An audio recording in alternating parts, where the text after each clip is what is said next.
This, what? Oh. Holy smokes! I wasn't looking at any of those things. That really caught me unaware. Thank you, Conrad, for resubscribing a tiger.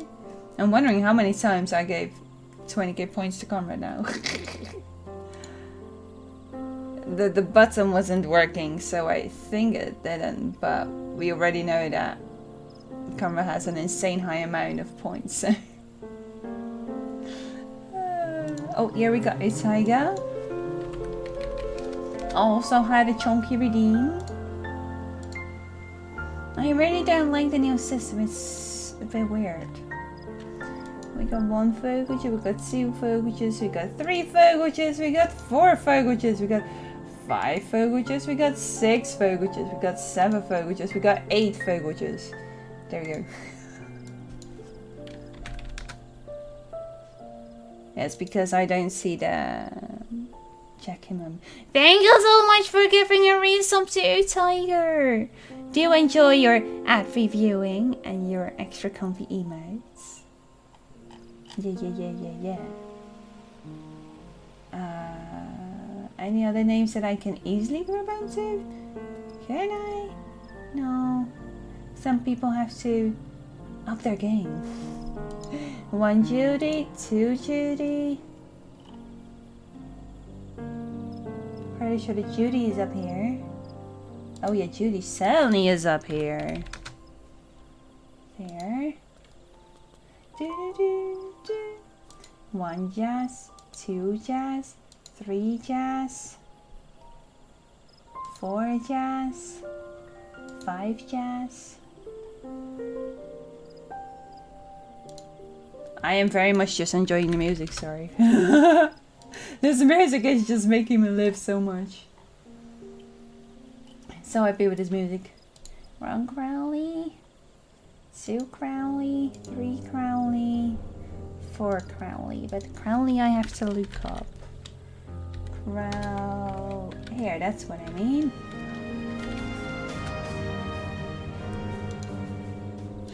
Oh, there! I actually see things. Fantastic. Thank you, Conrad, for also making sure that Nodaware has a ad-free viewing experience. May this give you luck in your shopping endeavors.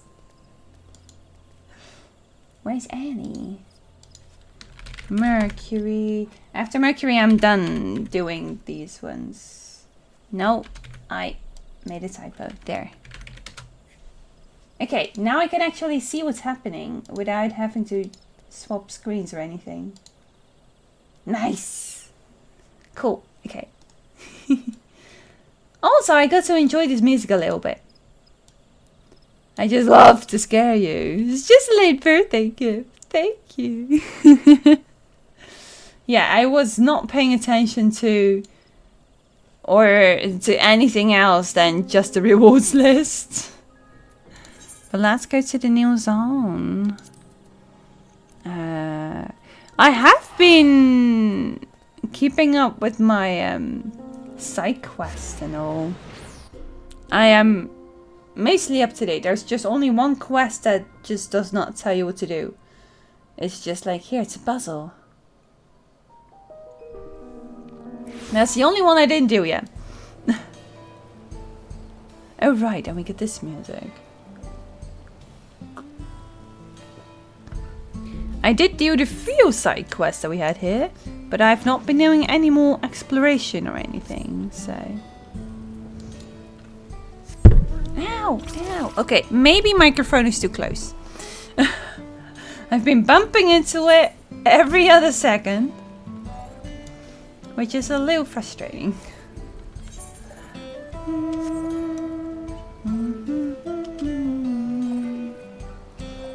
Thank you for the late birthday gifts.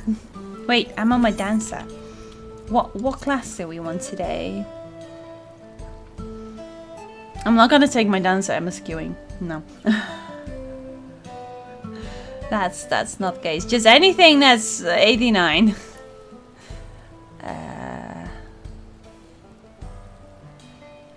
Dragoon? Or do we just continue on White Mage? Well, White Mage isn't that far yet. Let's continue on White Mage.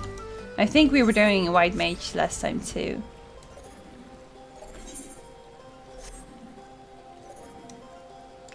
It's raining and if it's raining, do these things then also adjust themselves to make sure that that the crops aren't getting drowned?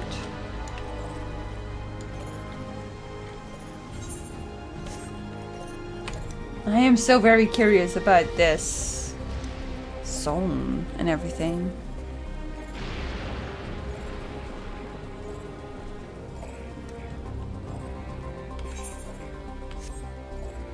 BCs! Oh wow. Oh wow.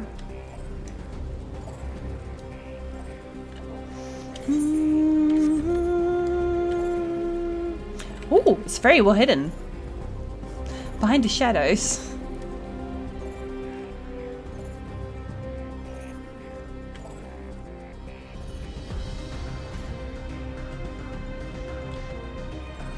Oh! I didn't actually grab this last time. I was too curious. But then, what's down there? Ah, just another place. In a shiny bed. Okay. We might get there later.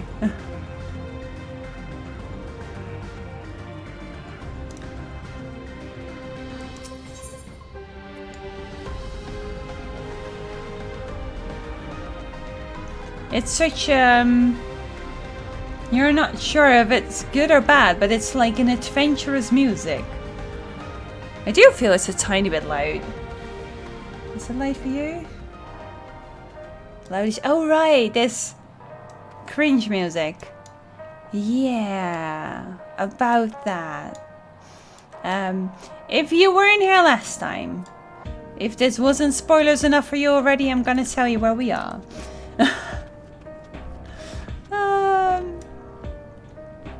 We just chased this one here. Kakuya, I think it's pronounced. I have to practice on this name. And we have to figure out whether this is it or whether this is an automaton or something that is remotely controlled, because their voice does sound like it's remotely controlled. And this boy just had a internal shock for recognizing the voice and communicating with the voice. UFO, have to stay vigilant at all times. Ooh. I hadn't seen this one before. That's why I was like, oh. Is it like radio? Like boop boop boop? Still some life. Uh-huh. Uh-huh. Yeah.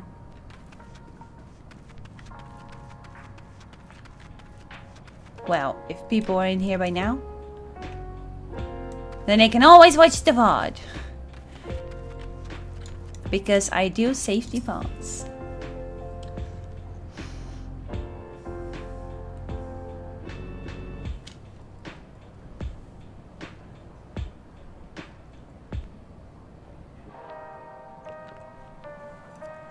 I expected as much.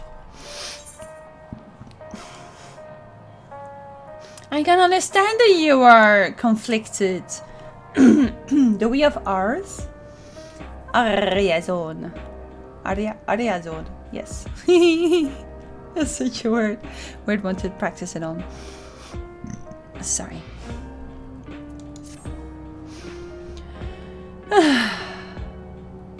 Let's hear what she has to say. This was a what?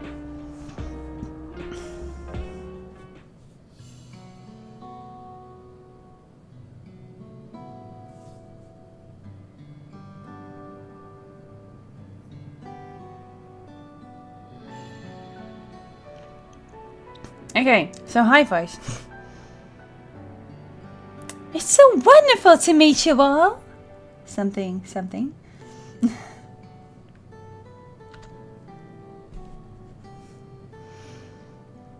And the students of Baldassian.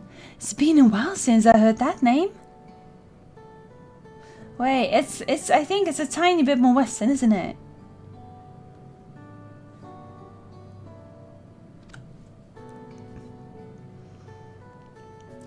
Did I ask the reason for your appearance? Yes, thank you, Ereva!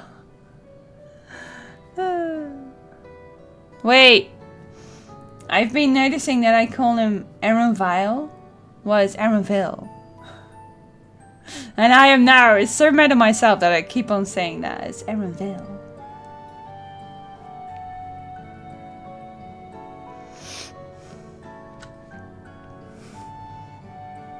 Oh, this? It's just a body that I control remotely. Yes! I use this for operations. Bless! Oh. There's a big difference between vile and vil. Yes, exactly! Oh, I've been hoping this was the case, but of course I couldn't say without the stream.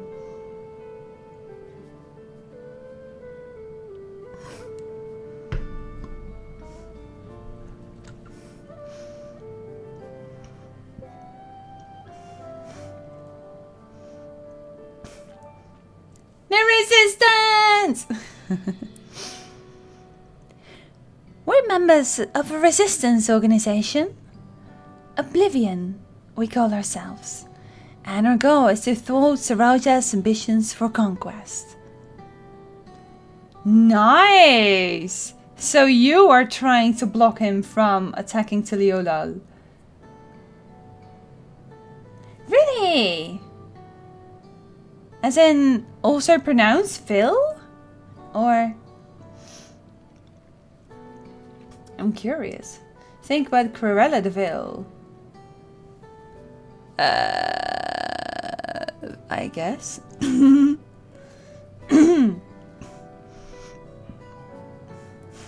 D is pronounced? Phil? Philly? Phil? Vil.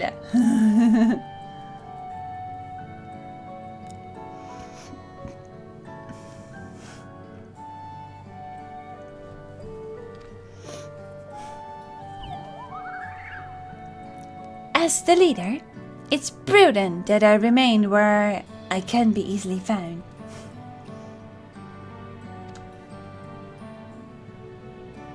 I see. Whimsical appearances notwithstanding, yours is a serious cause. Right you are. Though truth be told, Oblivion was founded for an altogether different purpose. And that is...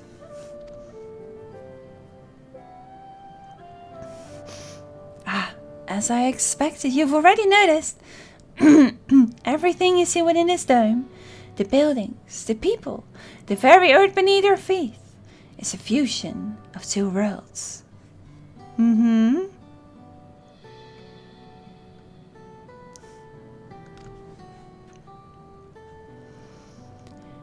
Stopping such a fusion was Oblivion's original mission.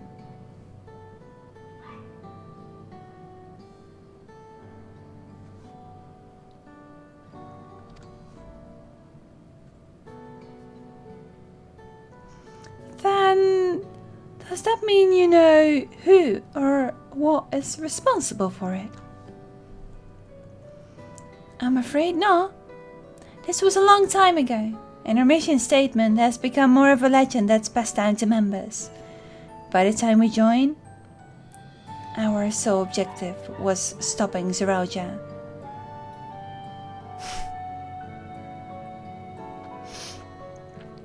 And you are now its leader.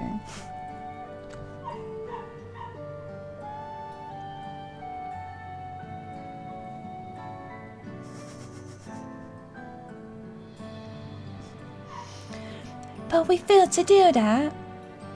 And now he's taken his army outside the dome.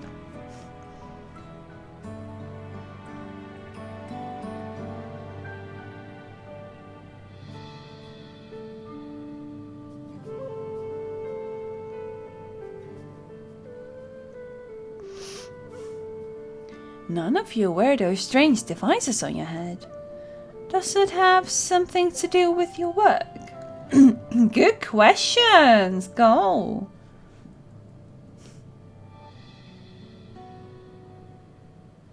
Why do you even have one this? You mean this? Why do you have one here? Isn't it going to be tracked? It's a regulator.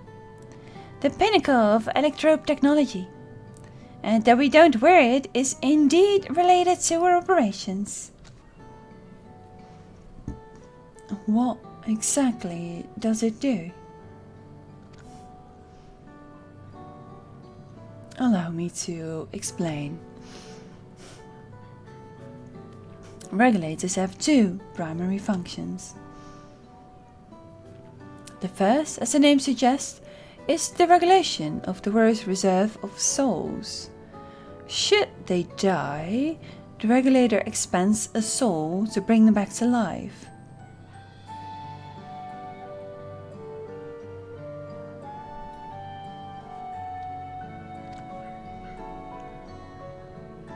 Reserve? You mean people walk around carrying spare souls? They do.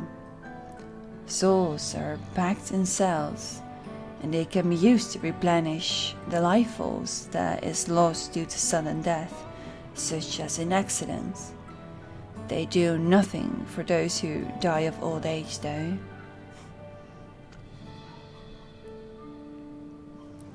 Distribution of soul cells is based on one's work evaluation to encourage exemplary performance when fulfilling their duties.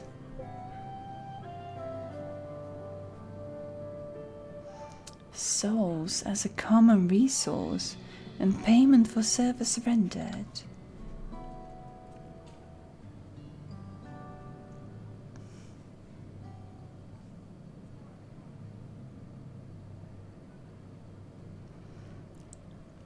The void sand practice of consuming others for ether comes to mind. And similarly, I expect that the act comes with some risk.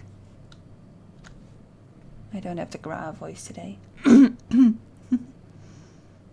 Dark Souls.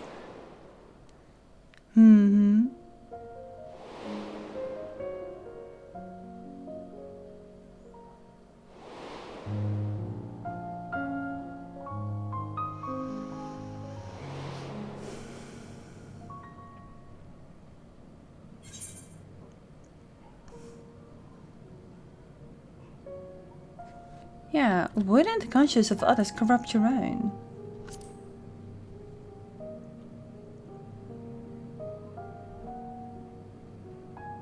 I think it does.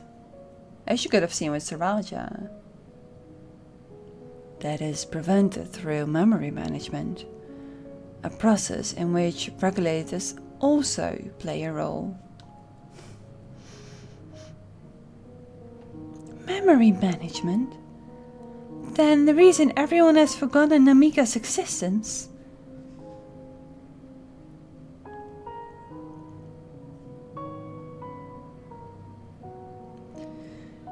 The regulators are constantly recording the memories of the wearer. So if they should suddenly die, their memories can be refreshed as a part of the restoration process. This is how they preserve one's identity and sense of self. However, the regulators are also triggered when someone else dies.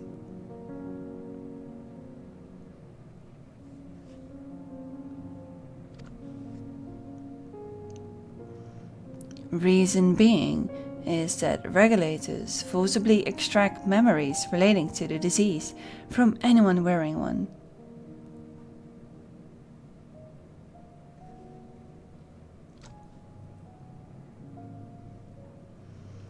Why would they do such a thing? That's why the soldiers were harvesting souls from the people they killed? Yes! On the siege on Teleolo! Holy smokes!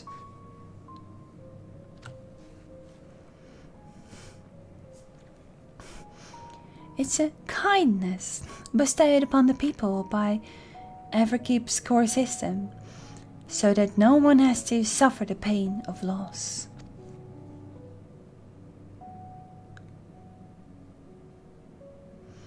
So this is what is meant by the memories being in the cloud. Yes. Nice music though.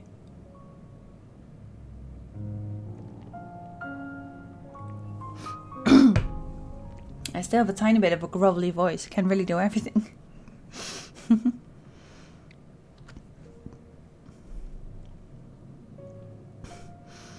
Indeed, all memories of the deceased are wiped from the minds of the people and archived in a system.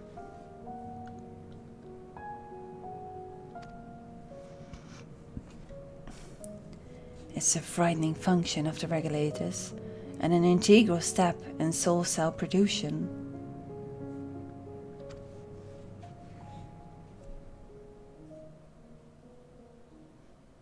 Soul cell production. Good Lord.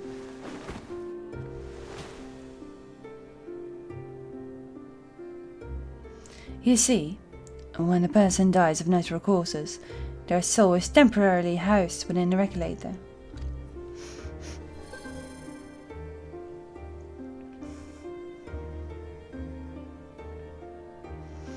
It's then delivered to a facility where memories are separated from the soul.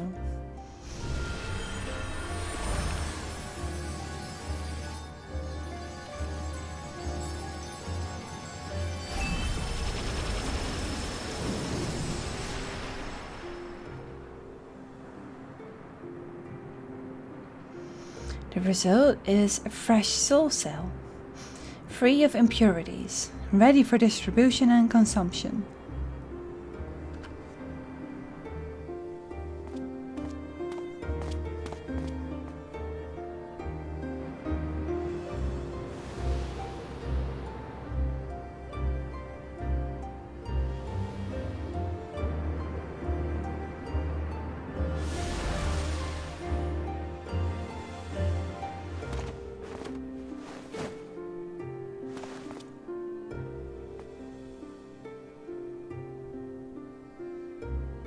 So they're not even aware of that.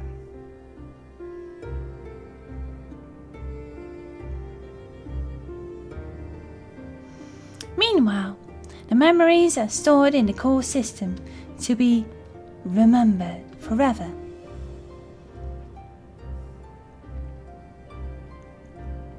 And this is why people are happy here? On its surface, it's similar to the Yokoi philosophy, but I see nothing noble or comforting in it.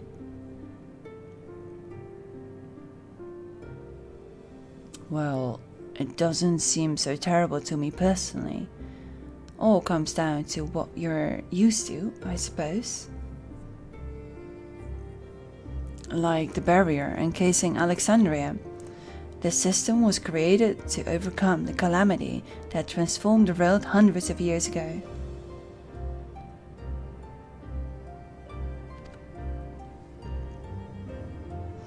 Amidst the mountain death toll, scientists used electrope to devise a means to save what lives they could, so the nation could endure.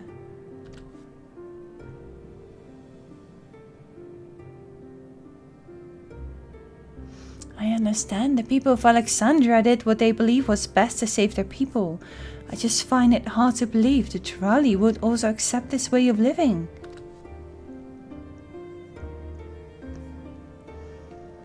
Just try to imagine how much storage is needed when you put a person's memory in the cloud. Azure seems too small by a factor of millions. Depends on how many there are, yeah. I also had this in my mind, like, then how large is your storage?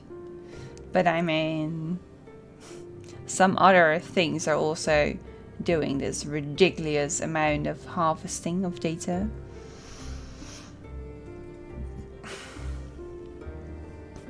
Came as a shock to us as well. A great many were opposed to it. Which is why the use of regulators was never compulsory. The people have always been free to go without them, if they would so wish.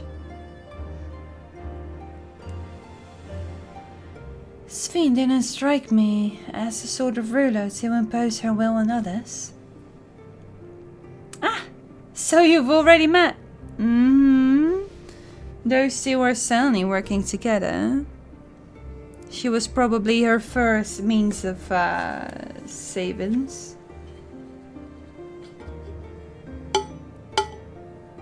Leave it up to Square Enix give you a story where they've already thought about the most difficult questions and try to find a solution.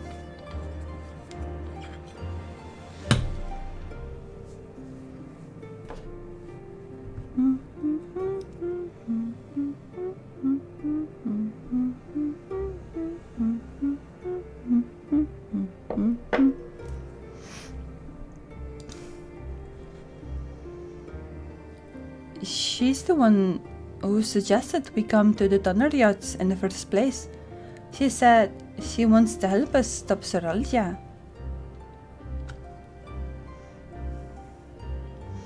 Awfully kind of her to point you in my direction, and to speak so candidly as well.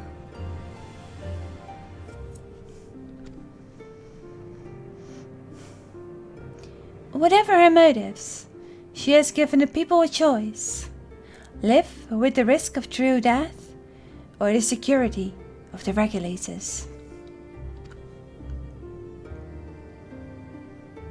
Everything that lives must someday die. That is the natural order of things.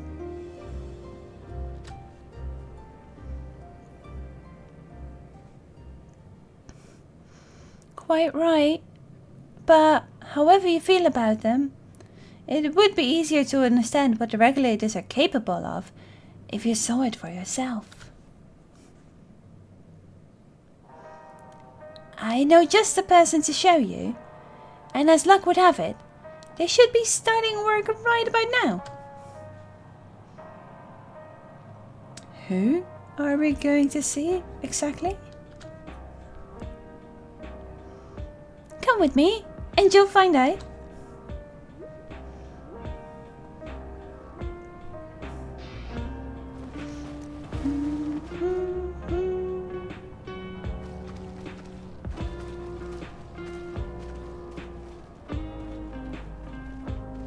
Why am I so slow? Am I overthinking this?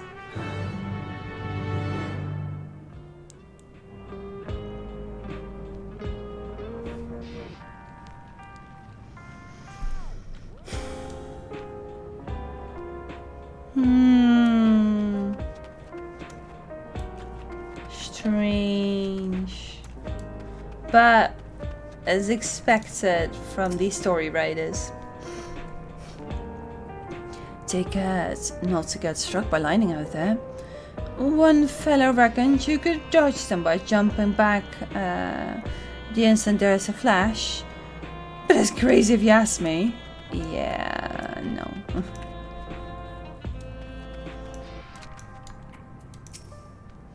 Firearms make the most sense for people who don't have combat training like us.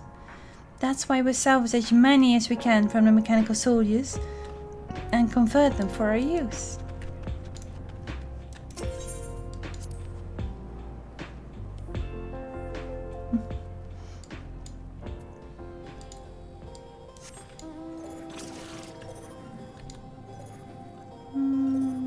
We go back out. Okay.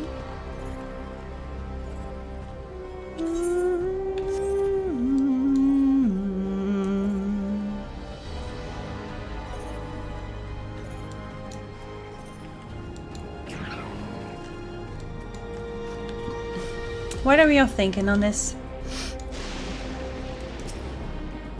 Well, the cloud thinks the thunder.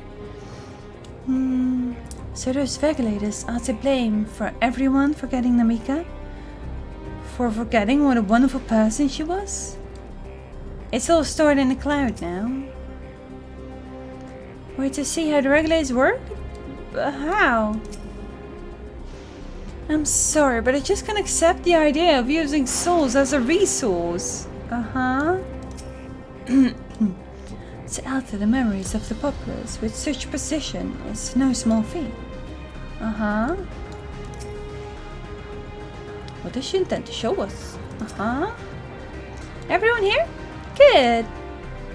It is the responsibility of the Thunderya's hunter to fell any fiend found wandering the area. We're to meet an acquaintance of mine, Strika, one of these hunters. Move, woman!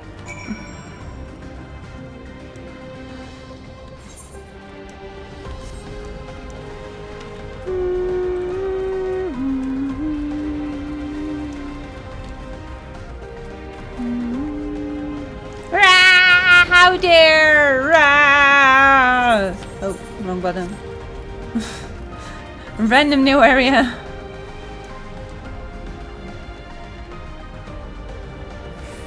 Oh dear.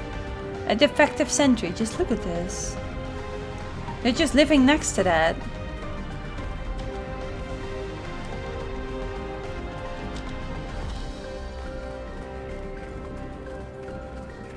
And we can just walk into this. Okay. What do you think is in this box? I'm guessing food. Would it be one of those food containers? I'm not sure. Judging by its name, I take it this facility is for gathering lightning energy? I've had a full side quest about gathering lightning energy. The Archons are discussing. Given the opportunity, I should very much like to study Electrobe on behalf of the students. Well, I'm not blind to the potential benefits of these regulators. The risk inherent in giving another party the power to alter your memories cannot be overstated. Never mind the ethical consideration of using souls in such a fashion. Yeah. Let's get this over with. Striker will show you what life can be like wearing a regulator. Hi! Hello.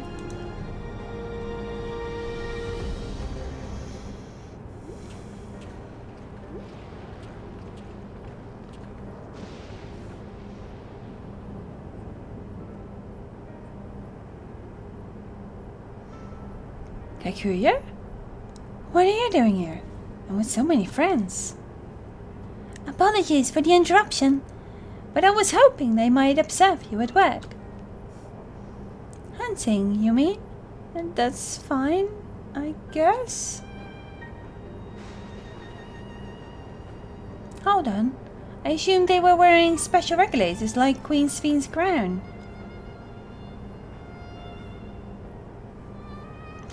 Aha! But they aren't wearing anything at all. It's much too dangerous to be here without one. What if they're struck by lightning or attacked by beasts? I can assure you they're all quite capable of looking after themselves. If anything should go amiss, I will take full responsibility. I guess we told that before the cutscene started. Well, don't say I didn't warn you. Danger aside, there isn't really much to see. Kakuya said you're a hunter, but wouldn't it be easier for those mechanical soldiers to guard this place? It would, if not for the fact they're weak to lightning. The Thunderyard being what it is, they've been ordered to steer clear. Some good they are, eh? But these facilities are vital to the upkeeping of Alexandria's infrastructure, so it falls to hunters like me to deal with any fiends. Given the danger, We're well compensated for our work. It's a perfect profession for anyone looking to build up savings. The special selection of souls for hunters isn't terrible either.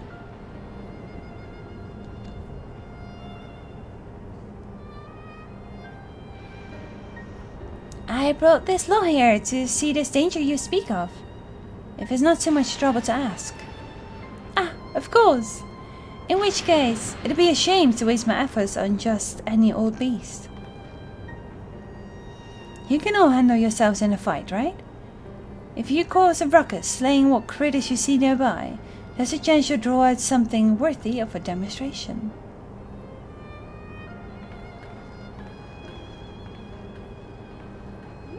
No fear of death? I'm not sure I understand, but I suppose we each slay what we can? Where Arafel just chats with his mum.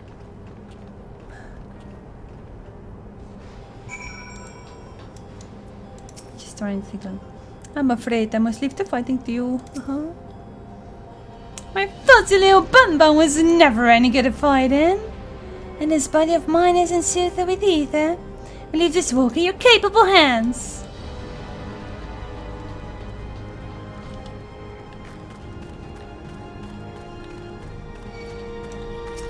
I was supposed to slay something, not anything. Bye!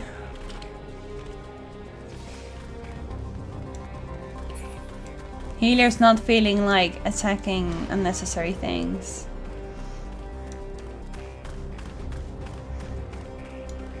So, why not make more of these thunder catching devices? If it's such a problem. That's more energy, right?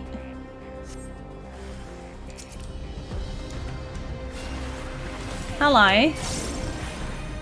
Yeah, so instead of staying together, why don't we all just split up and make sure that everyone gets a chance at a natural death?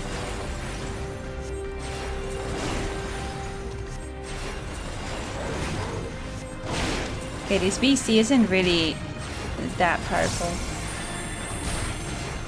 Boing.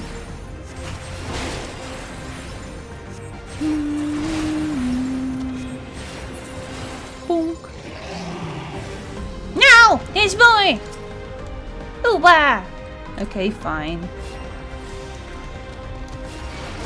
Hi! Have you seen my newest trick?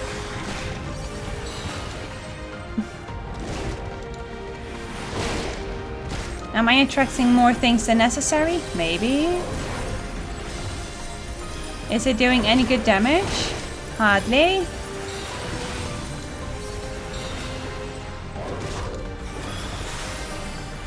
Seriously, my glares seem to be doing more damage. Ah, about the same. I still don't feel empowered.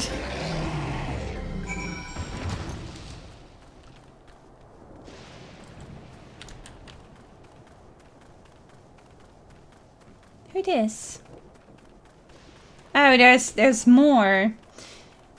If you all slay one, and so I'm already on to my third.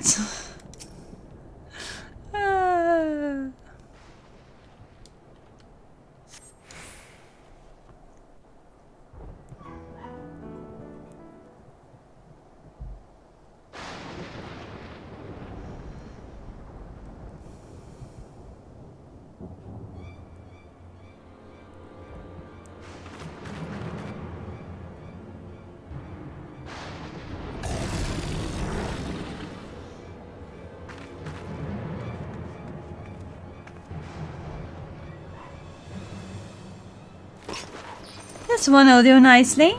Just me alone.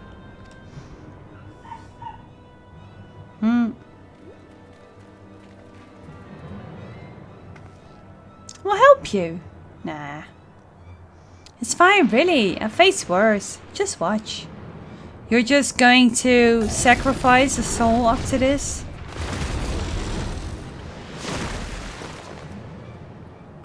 I don't like the looks of this. Let's help.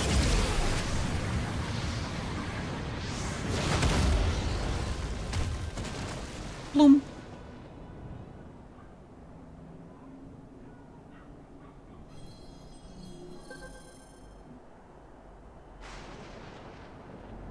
12 preserve.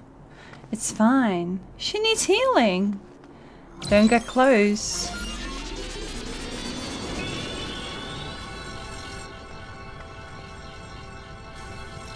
But now you've wasted another soul.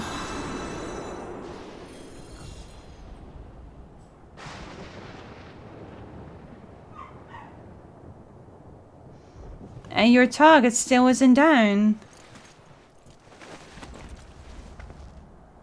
This isn't going to save you. This is a waste. That was embarrassing. The bastard caught me off guard. Are you mad? Seriously, let us help. I told you not to worry. This will only take a moment.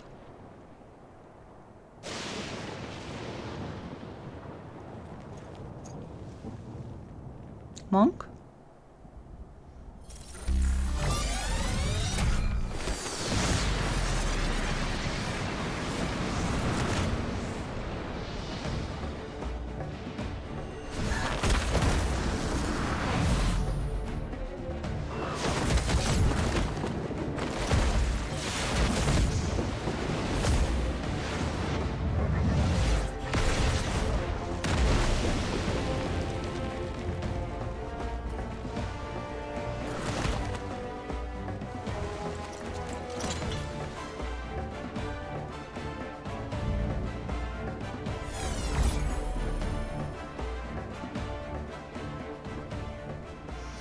Just like Saroja. Uh-huh. Come on, let's get out of here.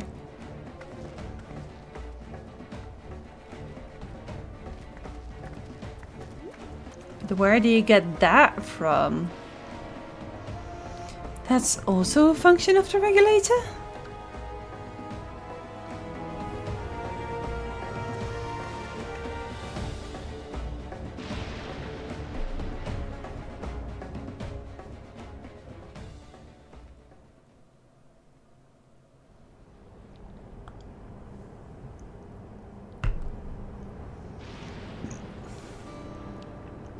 I think I understand now how Zaraja was able to return from the dead and defeat Papa. But I'm not sure what we saw at the end there. As soon as the regulator turned red, it was as if you were possessed. Your movement became beast-like. Don't tell me you empowered yourself with the soul of a beast. I'm reminded of the serpentine soldier we encountered at Vanguard who did the same. So, you've crossed paths with one of the Kings of Light. Such a form can only be achieved from gorging yourself on souls. We could do the same, in theory, but it's incredibly dangerous. Besides, it's not as if they'd allow hunters to carry that many souls to begin with.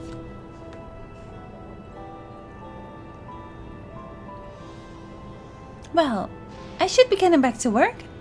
Take care.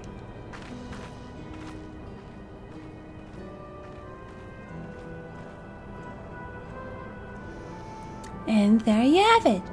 Regulators can be loaded with two kinds of souls. Those of people and those of beasts. The souls of people can be used to grant a user preternatural strength. Naturally, they can also be used to ensure no one suffers an untimely death. And what about the souls of beasts? They work in much the same fashion, imbuing you the strength of the chosen animal. If, for example, you use the soul of a wolf, you would grow more agile and feral, as you saw with Srika. Using several of the same type at once, however, would result in physical changes. Your teeth might become fangs, your nails claws. Too many and you'll become more beast than man. changing one's form through the souls of other beings. It becomes more and more reminiscent of Voidsent. Yeah, unlike the Void, where the cycle of death and rebirth is simply broken, souls there are forcibly taken. Souls here are forcibly taken before they might reach the ethereal sea. Different means to achieve similar ends. A cycle to which all within the dome are bound.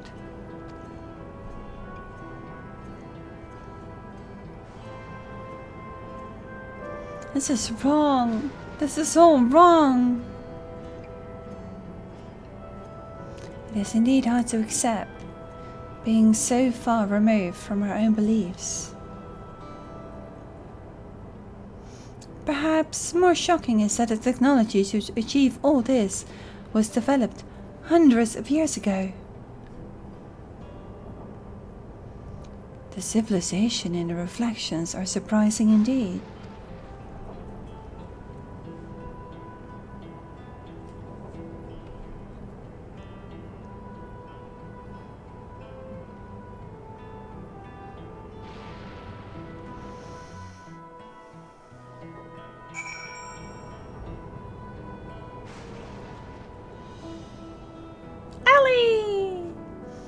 So if you use a bunch of sandworm and wolf souls, would you become Sandy Claus? Hi, Ali. I don't you think you've missed much. It was just all pure theory. Pure explanation. But how are you surviving with that?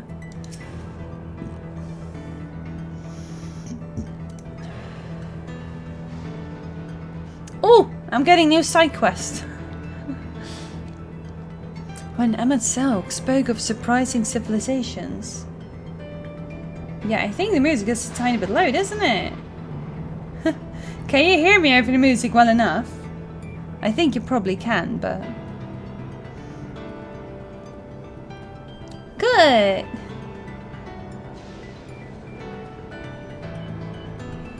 When Emmett Selk spoke of surprising civilizations in other reflections, I wonder if he had Alexandria in mind. Having seen the beauty of the ethereal sea firsthand, I simply can't accept what they've done here in Alexandria. They defy it.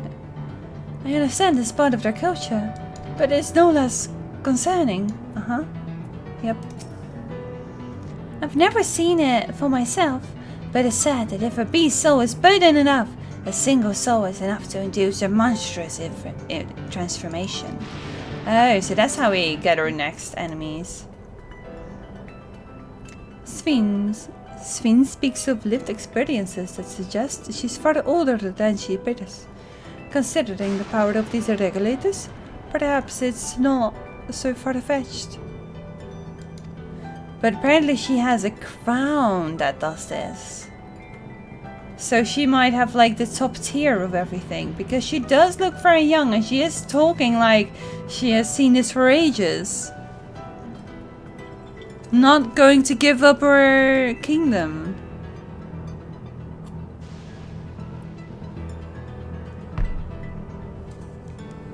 Strange stuff.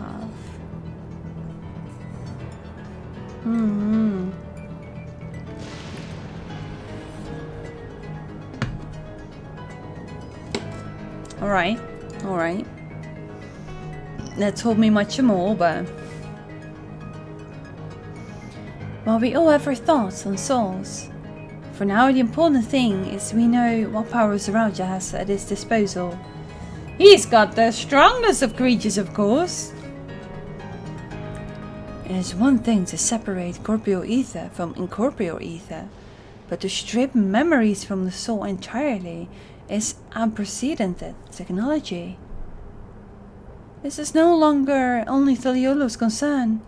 With his newfound power, Zaraja has become a real threat to the entire world. Indeed, he has to be stopped no matter the cost. And of course we are here just at the right time. Yeah. Yeah. What? Yeah. Yeah. Yeah. Oh. Yeah. Regulus gives Rauja a frightful advantage. That's just one of the devices he's gotten his hands on. If we're to have a chance at defeating him, we have to learn all we can about the technology he has at his disposal. And more. Remember, Alexandra is hundreds of years old, and her queen is forever young. Uh-huh. Maybe she has absorbed moon bunnies.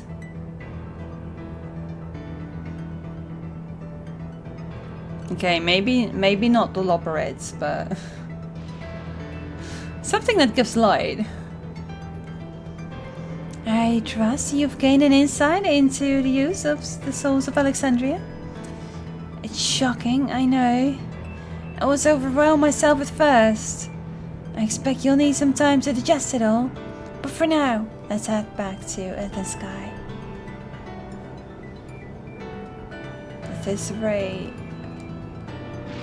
There's something I want to discuss with everyone. Let's take a moment before we head into the tunnel. Why? Why do you want to do it outside?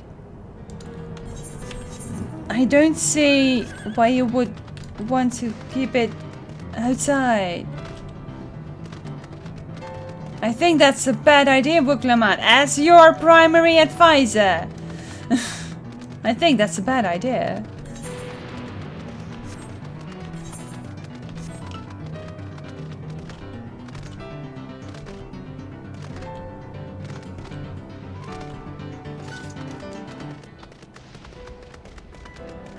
They're like always running.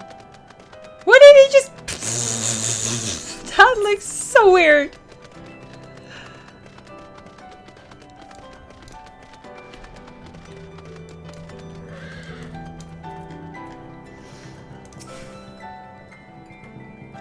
Where did we leave Kakuya? I understand the argument that we should keep an open mind. If this practice is integral to the culture, but every fiber of my rails against it. Uh-huh. Yeah. To think that everyone has lived here for 30 years. Long enough to become accustomed to the way of life. I guess. But old age is still a thing then?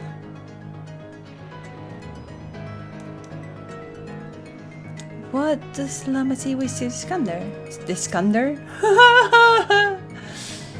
Tis well that we could see firsthand how regulators are used to draw upon the souls, even the souls of fiends. I shudder to imagine how powerful Sarauja could become.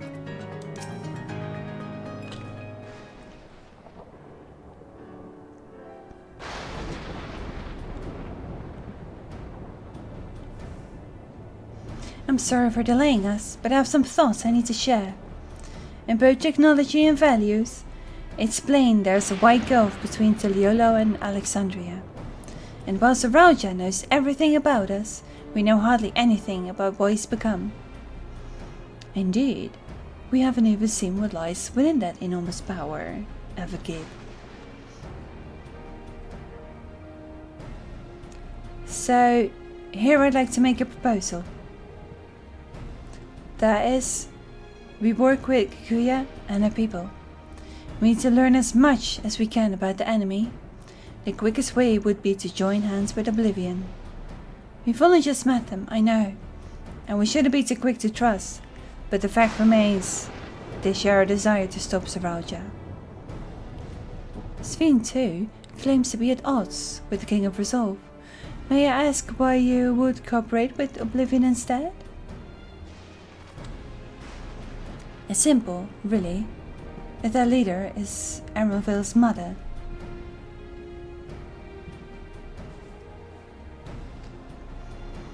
Meanwhile, whatever Sven may feel, she's a ruler of this nation. There's a great risk in working with her, and less reason to take her at her word.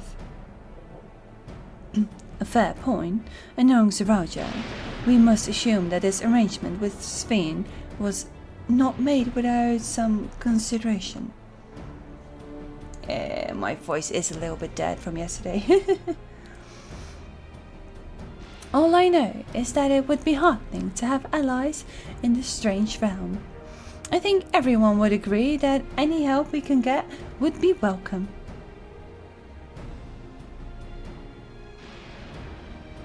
Hold on. There is no guarantee that's actually my mother behind the machine. I love this, yes. Without seeing her in the flesh, we can rule out the possibility of a ploy. If it turns out to be a trap, we endanger not only ourselves, but everyone in Toliolal. As you say, we have no proof that it's really Kikuya. But I make my proposal in full awareness of this.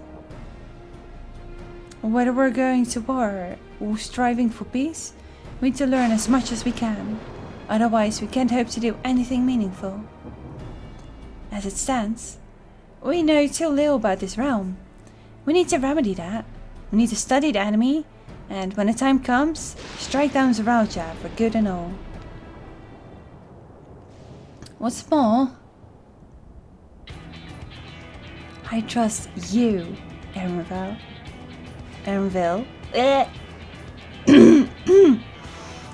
I trust you, Erenville. You've always had great instincts, honed from your time training under your mother.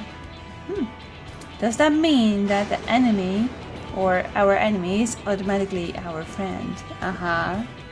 The enemy of the enemy is my friend, right?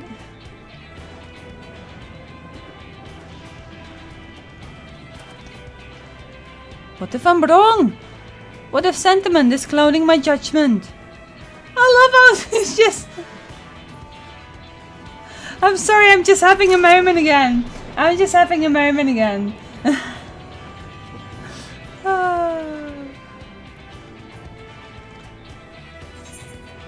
If it's a trap, then we'll deal with it when it's sprung. I trust you as well!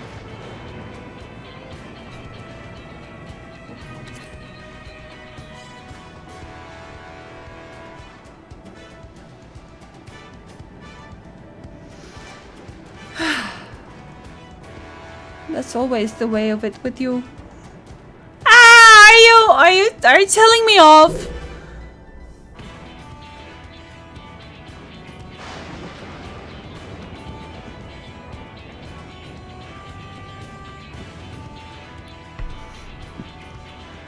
Now I kind of want to see what the other option is.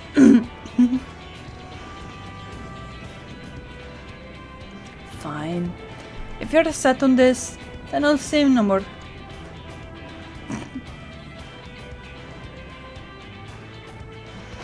Then it's settled. Let's head inside and secure ourselves some new allies.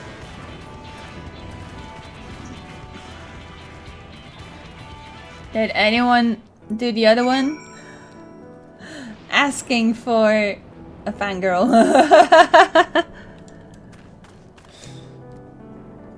Erenville did not say, "You're stupid to trust me this easily." Well, I mean, he was more like, this woman is always putting too much faith in whatever I do into following up with my strange request.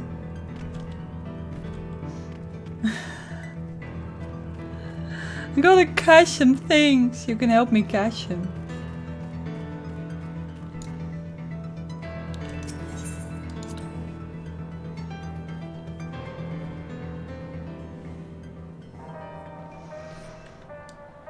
And now we're all in a circle.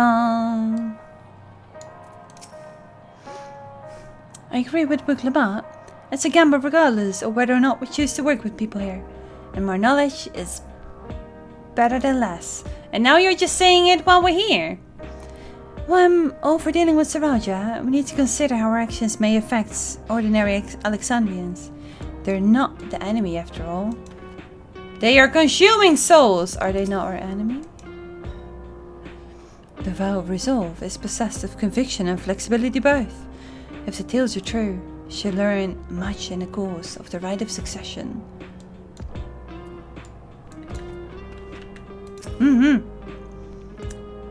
With the resources at their disposal, I'm hoping that Kikuya and her people will make great allies. Me too. I'm unaccustomed to seeing her make decisions like a ruler. Better than her former facilitating self though. Vacillating, not facilitating, vacillating self. I am unaccustomed to seeing her make decisions like a ruler. Better than her former facilitating self though. I tried to do a good but it just didn't. The wildlife can be very dangerous out here. Need to take care if you don't wear a regulator. Oh, hello again. I still don't think that's the solution.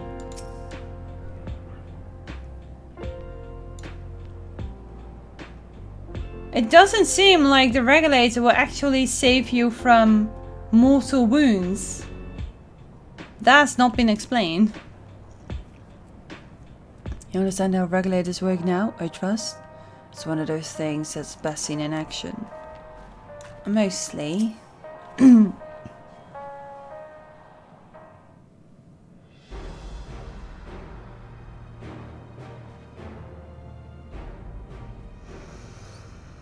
Kikuya, there is something I need to tell you and your people. We came here for no other reason than to strike down Zeralja.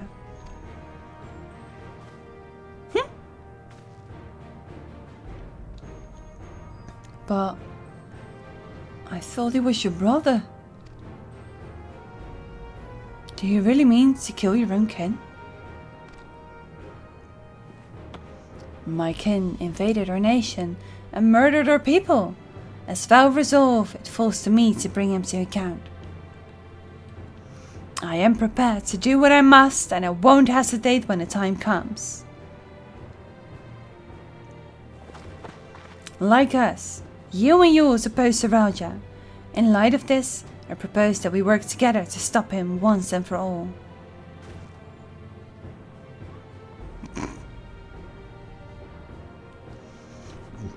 And she's like, ah! It's kind of funny now.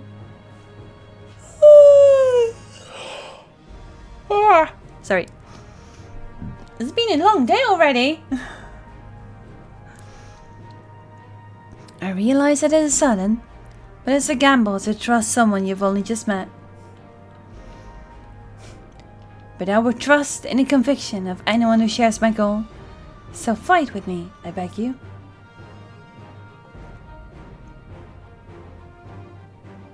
Why are they both pink? Are they sisters? As you say, our goals align, and I don't doubt your resolve in the least. If you hadn't proposed working together, I would have done so instead. Truth be told, it's been tough going at it alone. While we've gathered ample intelligence, we don't have the strength to take decisive action. Besides, how could we not trust you? My only son is with you. My foster little bun. It's all the reason I need.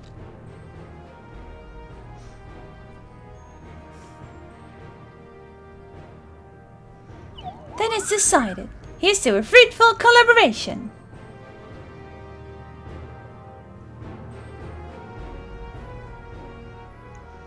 Thank you, Kikuya. Everyone, together we'll achieve great things, I'm sure of it. Then let's not waste any time. We've been wondering about Zeralja's whereabouts. Is there a place inside the tower? After a fashion, the king resides on the uppermost level, but while Queen Sphene has a penchant for going out in public, he seldom shows himself. What's more, his movements are highly classified. Not even his commanders are privy to that information. If anyone knows where he is at any given time, it could only be the Queen. Even if we don't know his whereabouts, Zeralja will eventually march onto Leola again. That's when we can go after him. The drawback is we'd have to wait for the invasion to happen. Innocents would be put in harm's way. There is also the possibility that he'll leave everything to his minions and not command the army in person.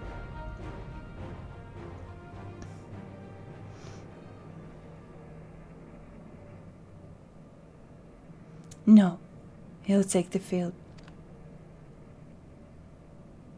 What makes you so certain? My brother has always yearned to surpass our father. That's why he attacked Soliolal. After waiting for 30 years, the first thing he wanted to do was demonstrate his newfound strength. But killing Papa didn't satisfy him, so now he's bent on proving himself stronger than me and Kona, who bested him in the rite of succession. Is this the first she hears of her Papa being slain? He challenged me to strike him down. He wants a duel to show everyone that he's superior to the Dawn Servant, and he won't let his minions deprive him of the pleasure. Then why hasn't he appeared and given you your chance? Surely he is aware of her presence here. At that, I can only guess. Perhaps he wants to dazzle us with his wondrous realm, but if he won't deign to appear, they will force him to do so. Saying what? Even as we gather intelligence, we make no moves to attack him. Show absolutely no interest in a confrontation. Knowing him, he'll tire of waiting and turn his attention to Kona instead. He'll attack Tuliolo again, like he said he would. I see. You believe this is the best approach? Then we have no objections. Any campaign against Tuliolo requires that Sarauja leads his forces through Vanguard. We'll have lookouts keep an eye on it day and night. Such a strategy is certainly viable. If we're proceeding with it, though, we should warn those outside. Indeed, they'll need time to prepare their defenses. I should be glad to coordinate our efforts. I'm already in regular contact with Stola, and we'll make sure to keep our comrades apprised of developments. You can leave Vanguard to us. We'll send word at the first sign of movement. It seems we have a plan! This. While we wait for Sarauja to move, you do well to prepare for battle. And it begins with familiarizing yourself with the technology that empowers him. To that end, I'll show you to Oblivion's main headquarters. Oh? I thought this place was it. You'll be impressed to know that we're located right inside the tower, in the residential district of Solution 9. Hiding a tree in the forest, as it were. The only question is how to get you through the checkpoint. Ah, about that. Sveen said that she'd make it so that we could enter without issue. She did? Curious. She's not supposed to have such authority over the sentries. If I recall correctly, her words were that she would register us as guests. I see. Perhaps we're in the clear then? When you're ready, come and meet me at the tower entrance.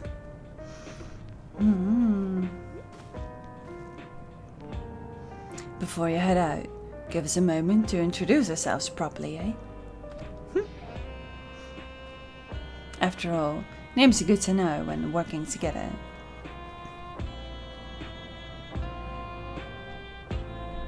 I thought the cutscene was going to be longer, but my voice is dying though.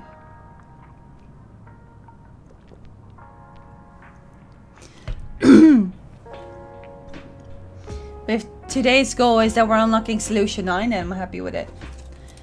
But I'm also warm. Maybe because cutscenes are so long and there's lots of talking in it, I have to pay a lot of attention.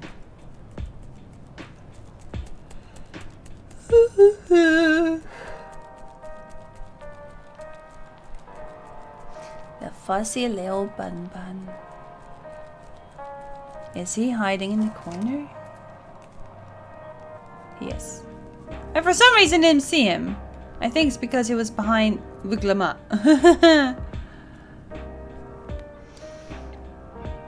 Maybe not try so hard on the voice acting. Is it just me, or are Aravel and Kikuya complete opposites in personality?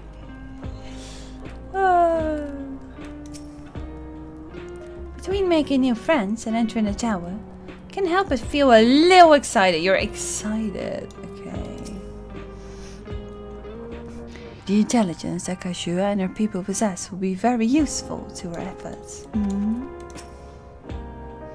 If this isn't their main headquarters, I can't imagine what the actual place is like. It's eerie hearing my mother's voice coming from that peculiar machine. I know.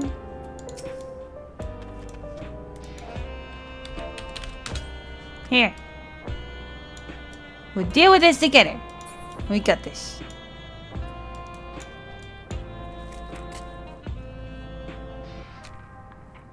I was used for that, I had this in my hand. And that's, yeah, okay, let's finish the quest and then take a tiny break. Also to give my voice a little bit air. And I'm running out of tea, so.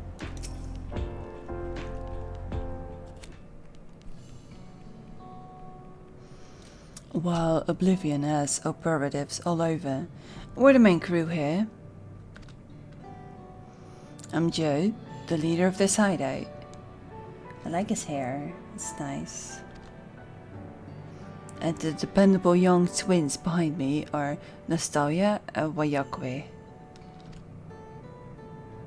I'm Nostalgia. It's a pleasure to meet you. My sister and I were born and raised inside a barrier. See? I told you we're sisters.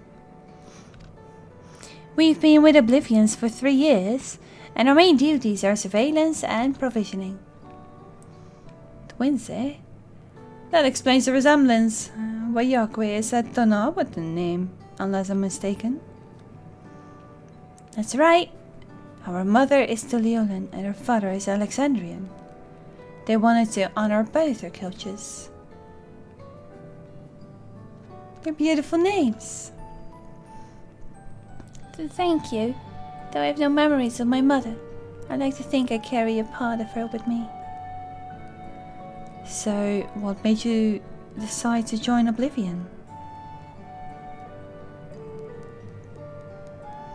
We wanted to avenge your father.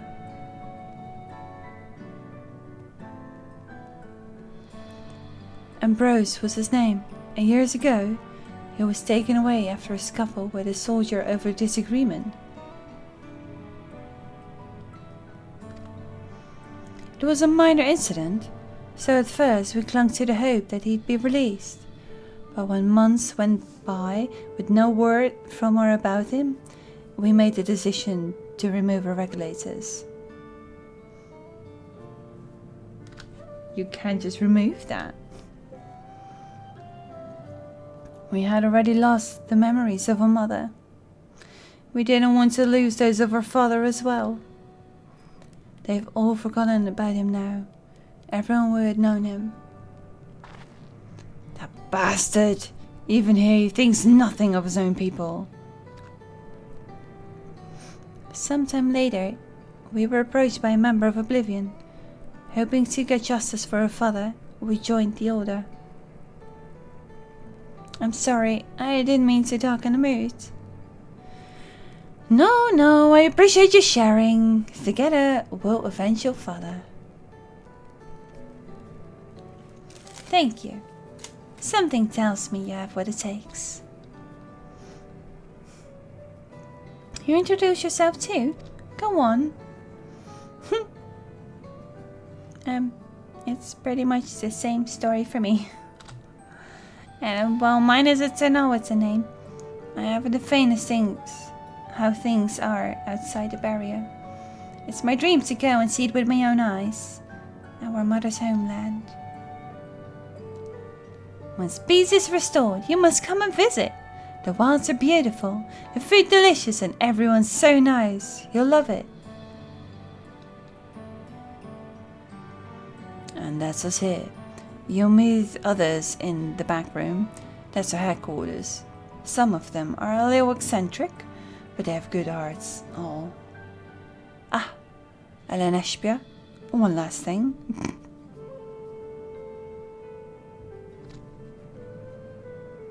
It isn't exactly my place to say this, but thank you for seeking out Kikuya. She talks about you so much. It's clear how important you are to her.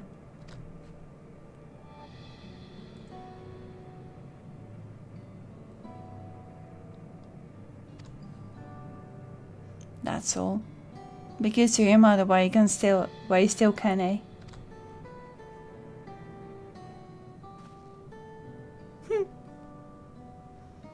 Well, I'll let you go now. Feel free to use this hideout as you like.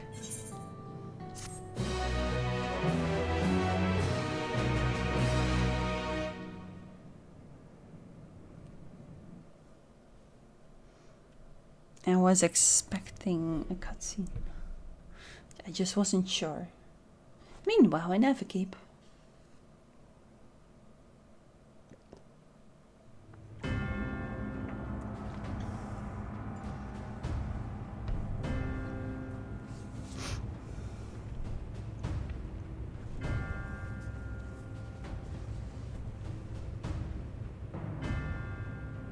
You've been consulting with Wook Lamont.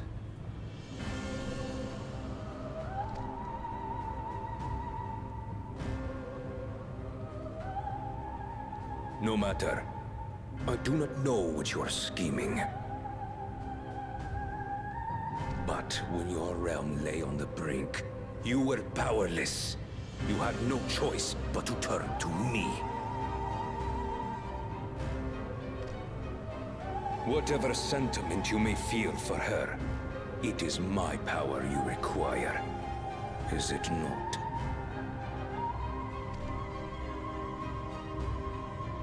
Perhaps. And yet, knowing the love that Wook Lamont bears for her people, how she regards them all as kin, I cannot help but wish to spare her the same pain I have suffered. What's more, her friends possess new knowledge. Were we to work together, we might find another path.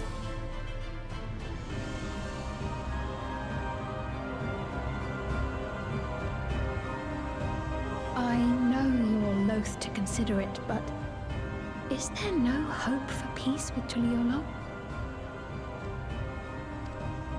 What we've already done may be unforgivable, but it needn't continue. You needn't kill your brother and sister.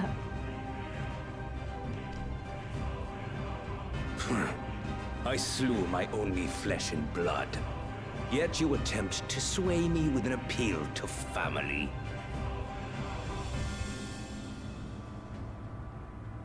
The memory of my father's final moments still fills me with disappointment. Age came for him before I did. For long years, I sought to prove the miracle. And weak as he was, defeating him achieved nothing. To kill them is my only recourse. Wook Lamont and Kona, who bested him as he was in his prime. What an idiot. They are still your siblings, even if not by blood. That such bonds should mean so little to you. I am bound to no one. Serve none save myself. I made that clear when first you spoke to me in the Golden City. Remember, I can easily kill your beloved family. If you would protect them, cast aside any foolish notions. Your wisdom and abilities are valuable insofar as our goals align. So think well before you act, Queen of Reason.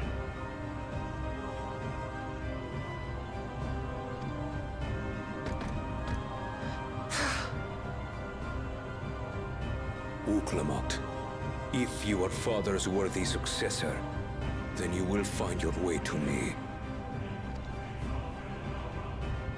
But should you fall short, I will lay waste to Tuli Yolal.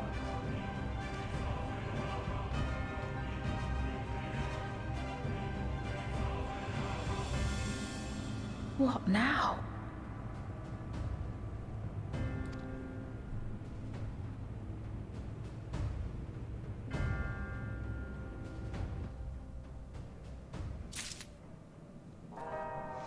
Surprising? No. No, this is all very much within expectations.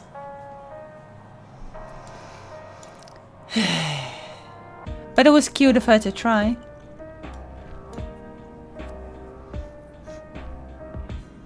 Yeah, let's take a small 5-minute break. That would be perfect timing. Do, do, do, do. Yeah. Remind me to turn on the music again. We'll take a tiny break because I did start a little bit early, so I've been sitting here since then. I need some stretches. My throat was a few minutes of no speaking. And I'll see you back in a minute, okay? Enjoy some Persian music.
Hello.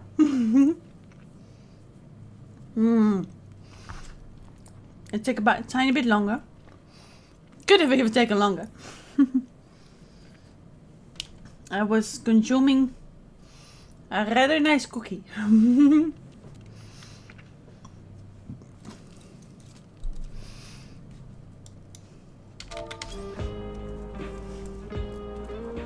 Manji!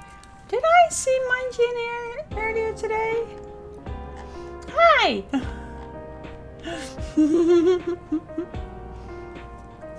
My brain just only went, wait, okay, whatever. Happy you're here!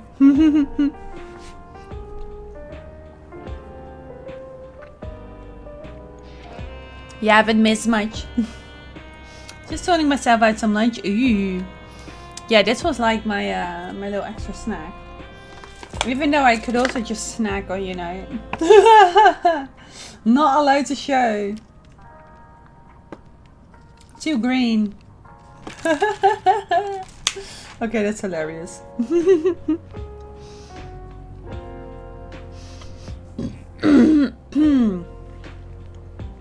I hope food helps with my voice. I've been doing the most rude thing to my voice yesterday, so.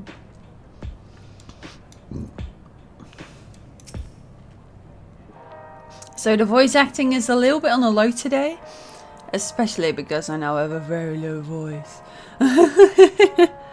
Helps really for Jode, but why do you call him Geode? Did I miss your birthday? Yes, but that's okay. I'm used to it.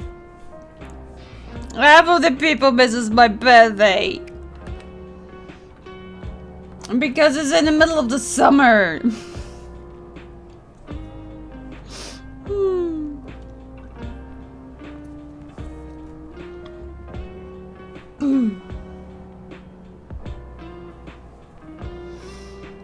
And I might have killed some ears. I certainly killed my throat.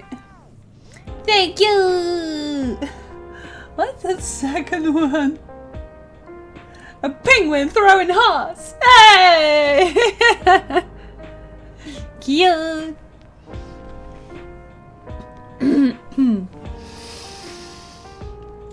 So I have about 1.5 hours left. Then I have to go. But hey, there was plenty of time. If it just means that I have 30-60 minutes less, it still means quite a proper stream. And then I can finally get answers, you know? I need answers. Nostalgia and Voyog. Before the break I was like bloop, but now I'm just like Nostalgia and Wayake remind me of Alphino and myself. Similar but so very different. We should chat sometime. Trade twin tails. Are you excited to see twins?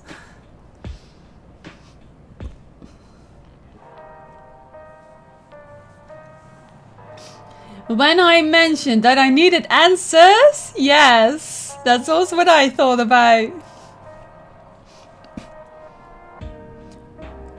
It takes no small courage to oppose Raj and his army. The members of Oblivion must have be driven indeed. Be driven? Be driven. At last, we're entering the tower. Not I'm excited or anything, not unduly. No air wiggles though. It's not that bad.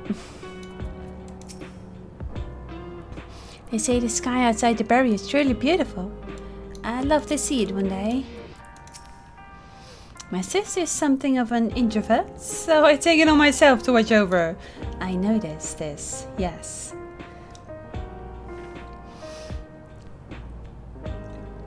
By the same token though, she's extremely cautious and observant. That makes her great at reconnaissance, right? By the way, you want to watch yourselves around the mechanical soldiers roaming outside. They're malfunctioning and may attack unprovoked. Yeah, I noticed that. Yeah. But well help her if she's mentioned anything embarrassing. I'm sorry. Why are you worried about this right now? This is a jazzy and cool version of Final Fantasy IX song? Ah. Yeah, it's like, I'm not sure who said it anymore, who was the first to say it. But Final Fantasy XIV is just a love letter to Final Fantasies. So if you've played all Final Fantasies, I have 2 friends, of which one was of the starting times, like, you know, 6 years ago, when I was first actually getting into Have a Sword, that are both just always going, ah, it's from this Final Fantasy, it's from that, it's from this, and there's much lore to be had.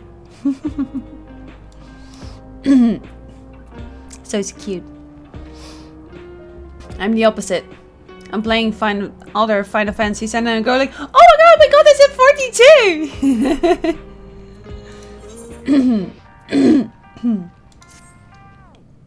Eager even. Right, Kikuya is waiting. Let's head to the tower. Boy!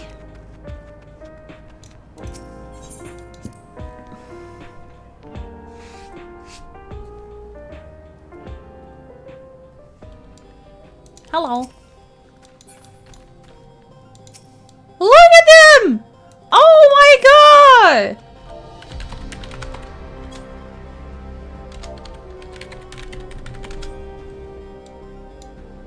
Look how cute they are!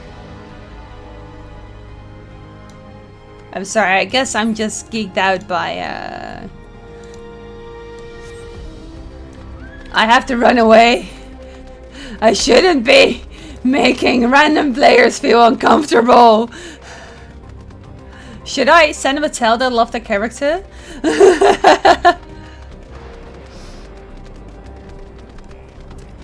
It's a long-haired bunboi with blue hair and red highlights! Ah! I don't even have a voice to do weird screams anymore. I mean, hello?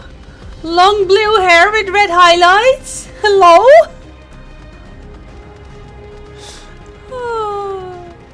Oh, I could still send it to them because their name is now in my chat. People put effort in a character. It's nice to hear others appreciate them sometimes. I'm going with you.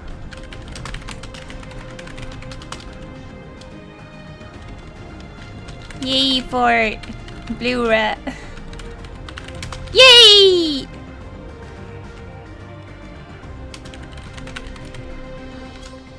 Okay. By Ali's recommendation, we might get a reply randomly. Another bun friend of yours. I might have a weakness for bun boys.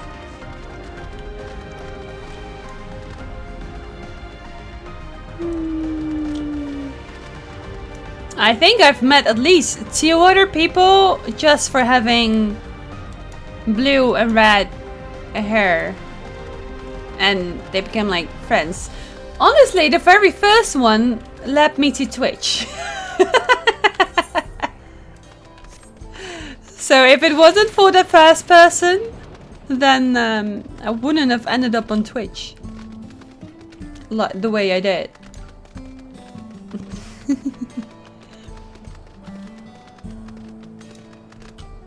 I even ran into them on FanFest. But I think by now they might have changed their complete looks. Ba-da-ba-ba-da-ba. Ba-ba. Ba-da-ba-ba. I could color my hair blue before it turns grey. Or make it blue as soon as it turns grey, just in defiance of the grey. Oh dear. Oh dear. Oh, thanks. Oh, I turned off the towel sign. They gave me a heart back. The core system is presently updating registered user data. Okay, it's... Ah, she's trying to follow you around. I was like... It looks odd. Happy vibes! Happy vibes.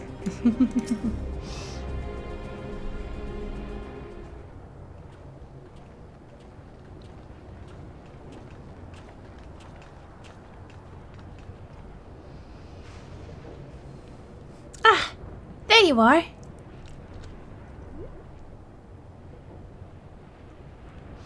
If Queen Sphene has registered you as guest, you should be able to march right in. And if she hasn't, then you may have a swarm of Sirage's minions to deal with.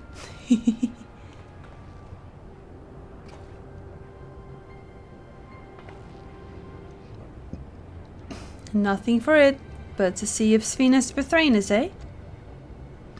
Betrayed? Betrayed.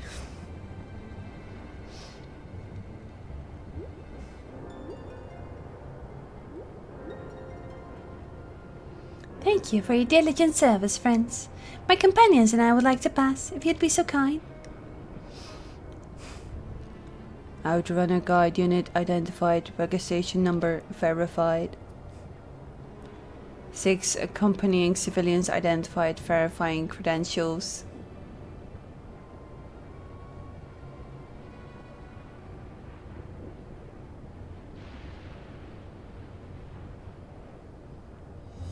Credentials verified. Welcome, guest of Queen Sphene.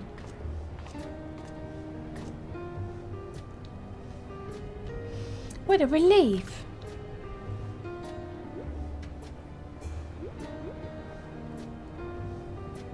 There you have it. Seems the Queen was true to her word. Follow me, everyone. Solution 9 awaits. Now this is what I've been waiting for. Oh, I also had this horrible thought in the break.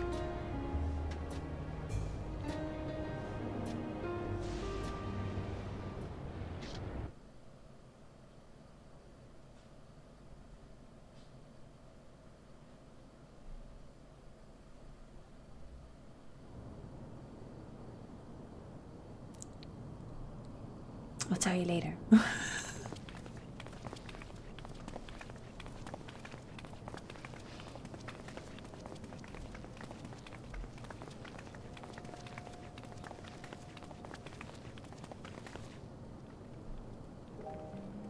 Everkeep, a tower of electrope piercing a perpetual shroud of storm clouds. Occupying the 9th level of this 12-tiered structure is a residential district called Solution 9. In so naming their home, what hopes did its founders harbor for it? And did it prove the answer they sought?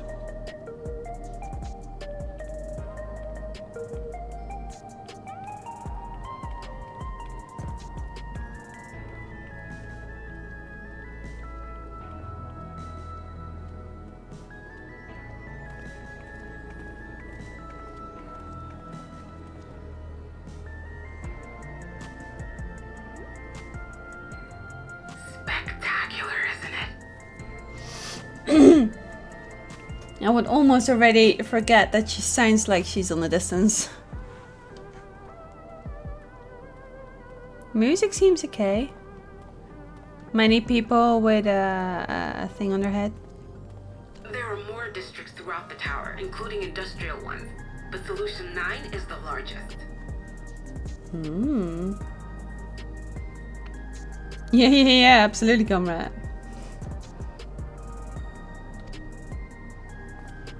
Just being here makes my head spin. Why? Perfectly natural reaction. Wait, what? So, let me just throw a random thought at you because I think most of you have probably already seen the end. But I am still curious whether she is gonna survive. She might be a post-patch revelation. But it's just a horrible thought in my head. Please don't. Please just let me meet her. Even if it's in the post-patches, that's also fine.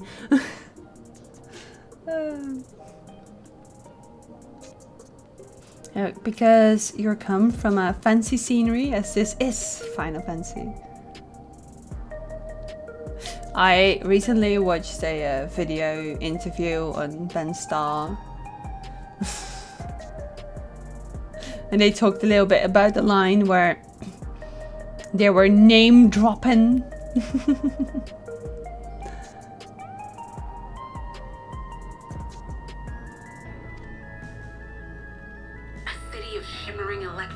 replete with strange technologies that cater to every conceivable need. We never dreamed the light back home in Tuliolo.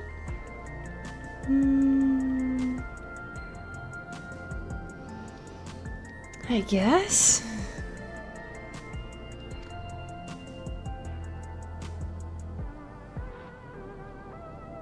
Now, while I go and explain the situation to those in the back room, why not take a moment to explore? I believe lived experiences are far more educational than dry explanations. And you want to know more about Sphene and Zeralja's dominion, do you not?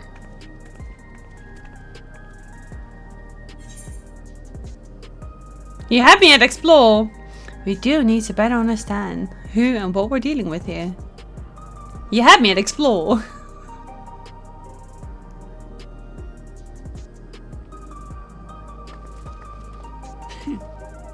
I had a feeling you'd be keen. Just to confirm, while we have been allowed inside, are we also permitted to roam? Absolutely. As Sphene's registered guest, you'll find you're exempt from the sentry scrutiny. Ah, the elevator to the uppermost level. I wouldn't go near that. But other areas should be fine provided you act like you belong. Because we are absolutely looking the part. All right then, we'll show ourselves around. Yes. Familiarizing ourselves with the technology here will help us prepare for the battles to come. That, I feel like that was probably a part where the producer was like, I need you to show this. Yes, I can explore. I can learn things. Tower exploration. Sorry, I'm just abusing the fact that my voice is doing weird things. But yeah, that, yes. Try not to enjoy yourselves too much, or you're liable to attract attention. True. Once you've explored to your satisfaction, come to the entrance to True View in the eastern sector. The way from there is a little complicated, so I'll send someone to guide you. Understood. We'll see you later.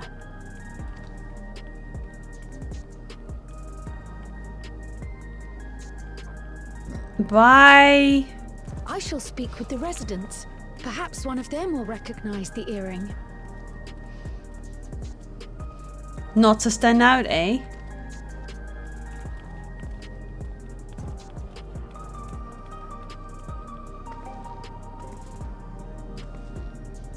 What's with this place?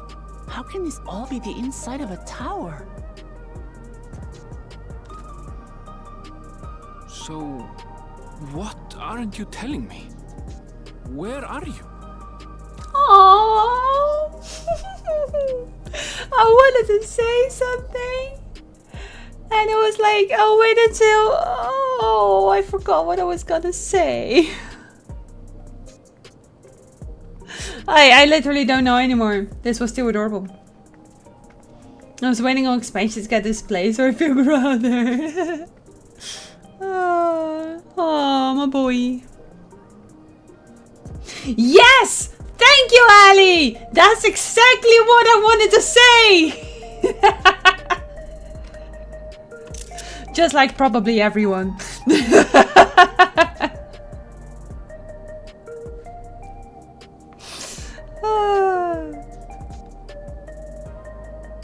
The music gives me a little bit Loperet B-Stripe vibes. That I can't reveal yet. Precautions, you understand. Just know that I'm safe. No, boy. We can walk together. It's okay. I'll keep you company. You can squish my hand or something if you want. But come, tell me about your adventurer friend. You seem to have a great deal of faith in her. I'm probably going to remove this screenshot, but I don't care. So where is his mother? Yeah! I'll just sit back. Tell me. You must have been through a lot together. I don't have my code now, and I'm gonna remove them all, but I'm too excited, okay?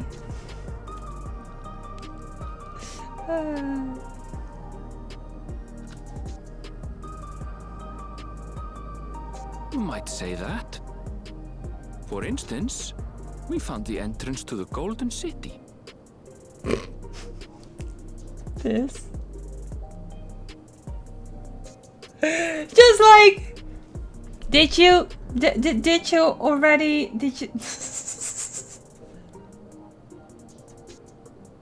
I'm sorry. My brain is just doing the usual fangirl can't deal with this. I just can't deal with it! Oh, I love it.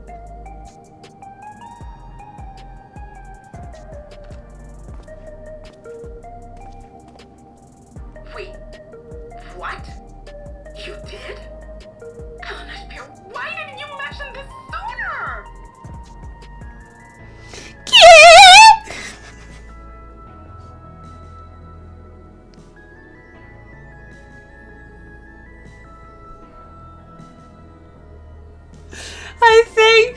I think I got my voice back.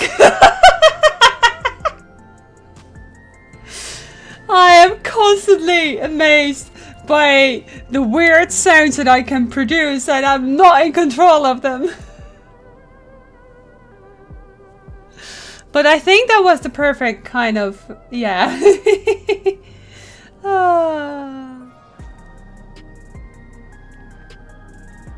I love how he just casually walks away, not answering the question. Very, very Elenishbian.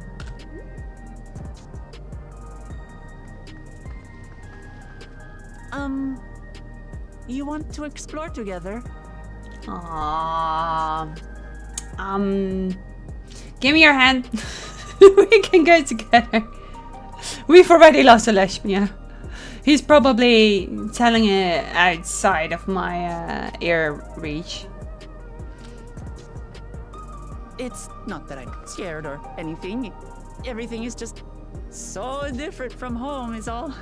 Everything is just spinning.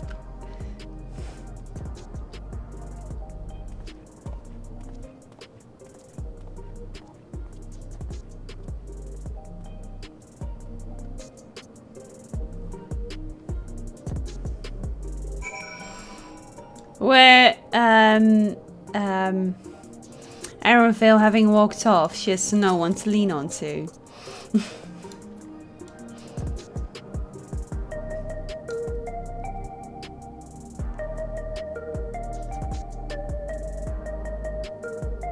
Is that the Aetheryte?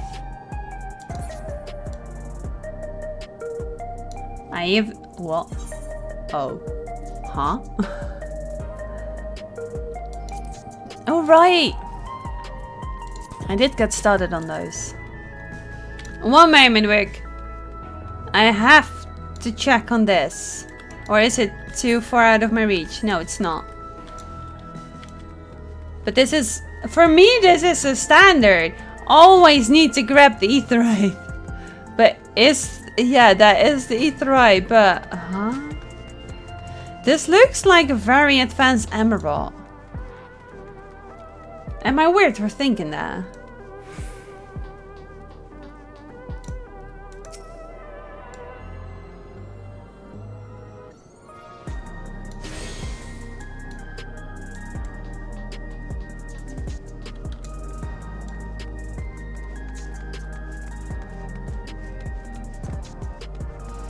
Are those all capsule homes? Sorry. I spent an hour just taking screenshots here.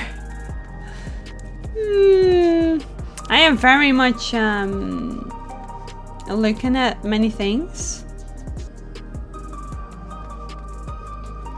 So aetheryte is very common in this universe. For some reason they show up everywhere, yes.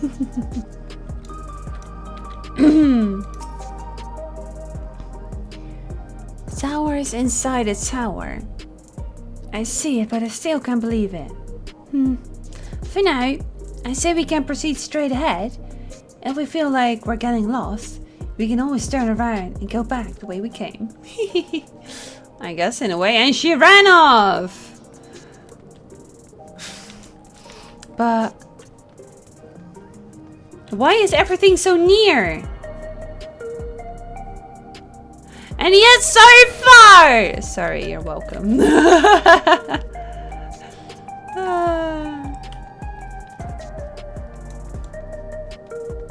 Is this electrope still dangerous?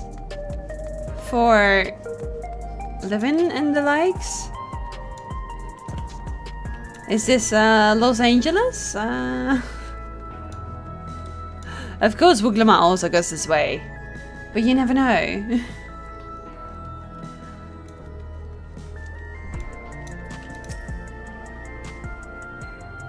A crossroad already? The place is too much. I've no idea where I should go. Right, made up my mind. Let's head to the building over there. So instead of me exploring, it's Wuglama exploring and me protecting her while also exploring. Why isn't it just Wuglama is now accompanying you? I feel like that would have been a better idea. Bro, the place is large.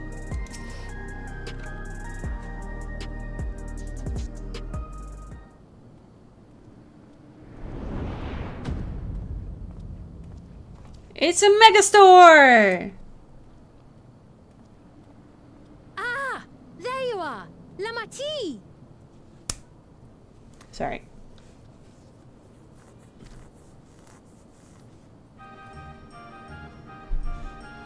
Sphene! I was worried you might have had trouble at the checkpoint, but I see everything went according to plan. Well, that's thanks to you.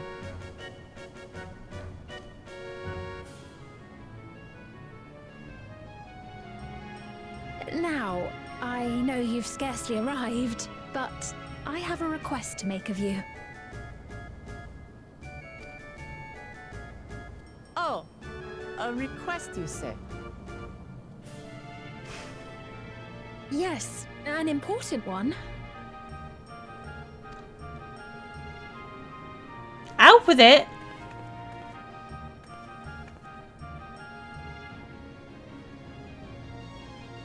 No exploring! Here's your next quest.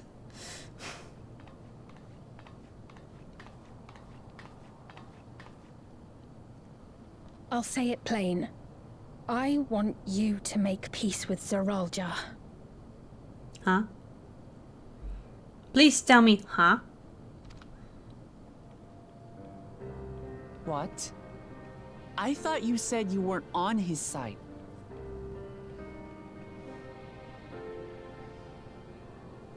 Like what you did with Kakia.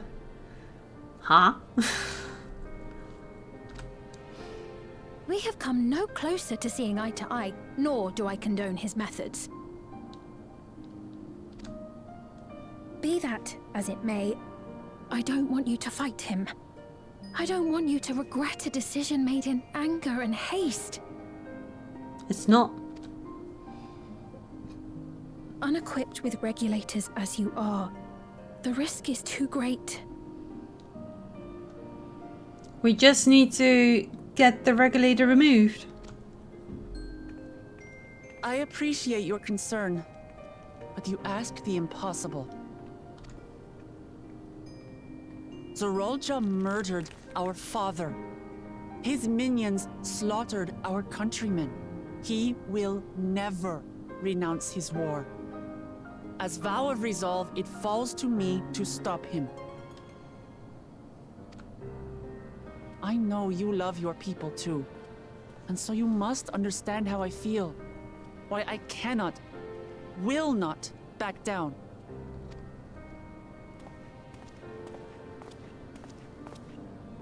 I do understand. All too well. I can't help but her voice is like a combination of the voices of Cryo and Alice.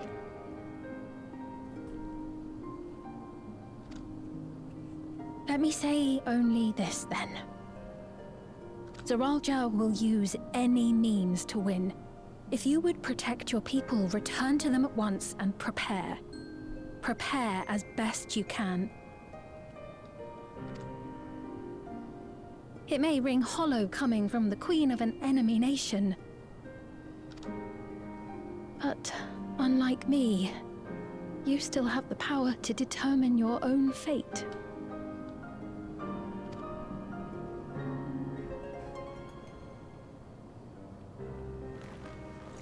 You really are a curious one. Look, you needn't worry for us. We have dependable comrades holding the fort in Tulihiola. They'll keep everyone safe, so we can devote our attention to affairs here. Giving the enemy intel. Please. Never fear, I'll be there alongside her. I won't yield on this either. Not.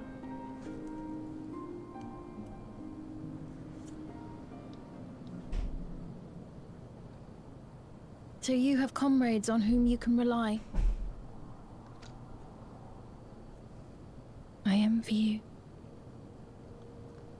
Painful. She only has very happy people who will fight for better souls. You know, we'd like to learn more about you. About me? To be frank, we're still not sure whether or not you're trustworthy. So, if you have a moment, would you show us around the district? That way, we can get to know you better. You're asking me, the Queen, to show you around?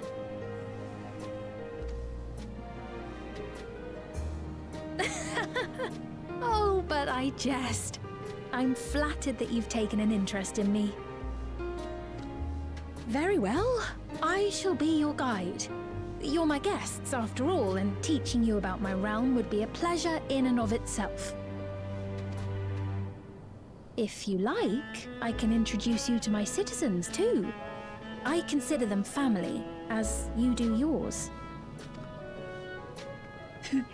By all means, we're in your capable hands.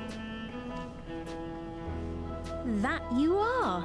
This will be an enjoyable and enlightening tour, I promise.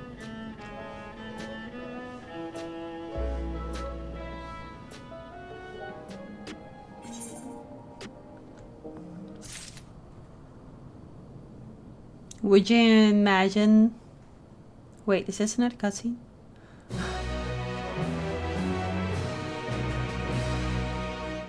Okay, that was a bit weird. The loading time was just making me feel like there was something going on. We lost sight of Alan Eshpia, but maybe they just feel like, you know, just a little me time. Always traveled alone. Didn't have a lot of me time as of late. Look at the Coyote. With Sveen as our guide, we needn't fear getting lost. Cute. A place where you don't really have to explore anything.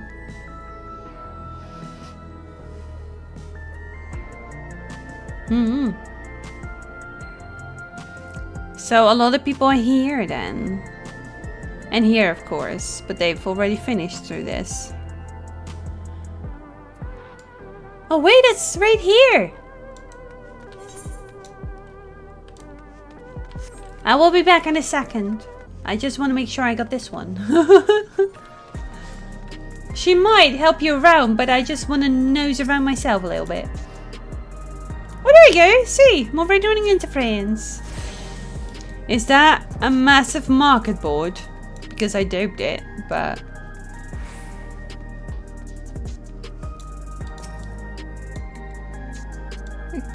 Okay.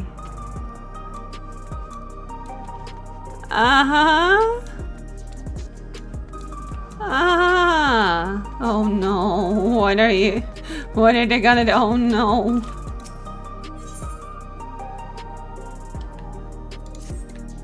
Hello? Is it gonna show a projection?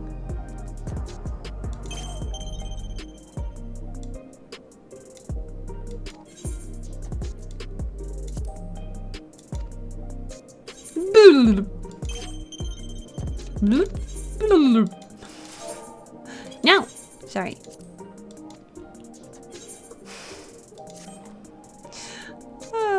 Just calling into you.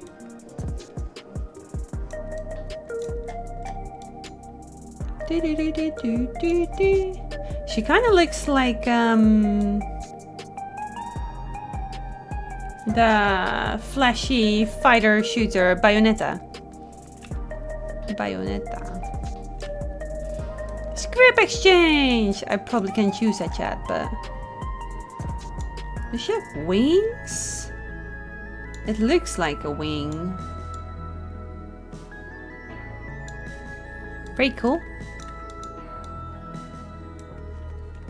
And they all have these names too.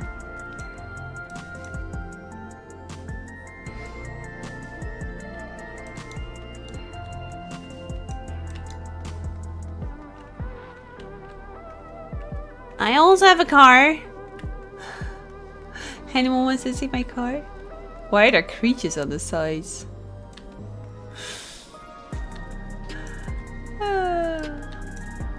Is this a teleportation system? It is.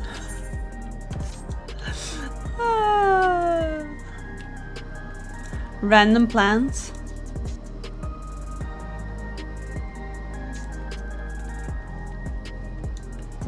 Air wheeler dealer. Okay. Uh-huh. Right. The colors and everything. Okay, okay.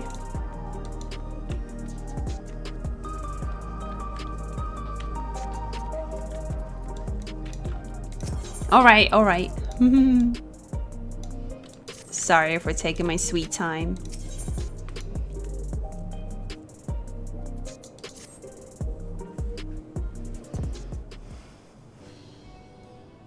Make a mom fade. Everything's fading.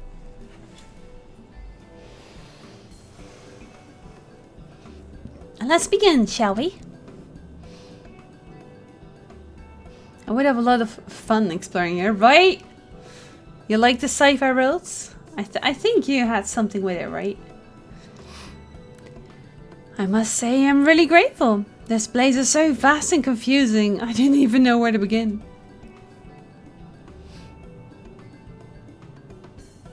Buying a car. While the district may seem daunting in size and structure, all the key facilities are situated near lane nodes, what you call etherites. Remember this and you won't lose your way.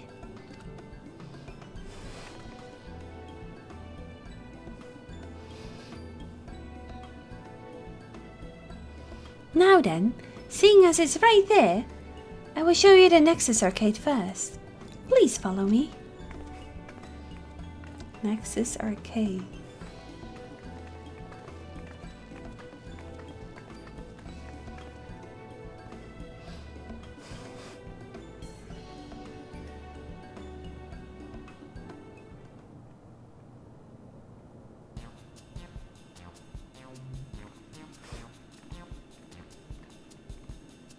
So quiet here.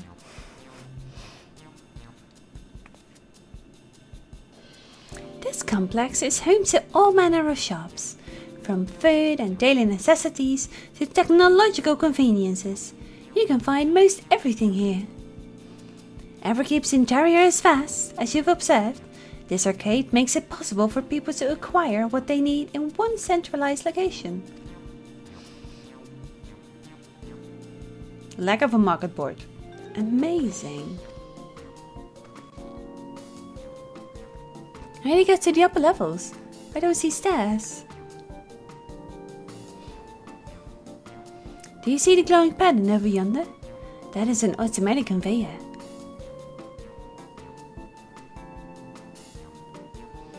Such contraptions are found through Everkeep, allowing us to swiftly move between faraway places. That will spur us some walking. Are they also made from that strange metal? Like, what's it? Yes, the conveyors are powered by electrode.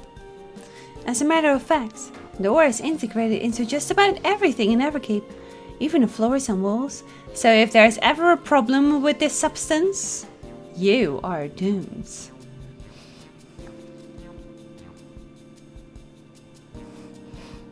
By etching arcane circuits upon it, electrode can be used to convert lightning energy to those of other elements. In so doing, we can achieve various effects. For instance, a conversion to wind produces flotation, which is required for the propulsion of our flying vehicles. A conversion to fire, meanwhile, produces light and heat, and is employed in devices such as street lamps and heaters. There are even self-heating cups that keep your drink warm. I don't wonder. Can you make a drink cold if you convert to ice instead? You certainly can. Our vending machines do just that. What's more, multiple energies can also be combined to produce some clever effects. For instance, by manipulating the air with the wind while projecting light with lightning, it is possible to alter one's appearance.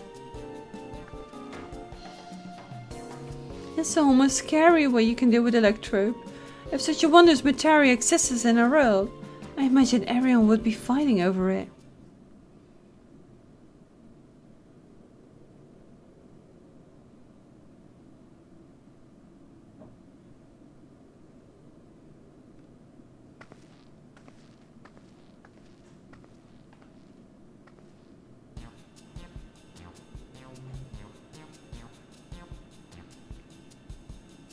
Rip.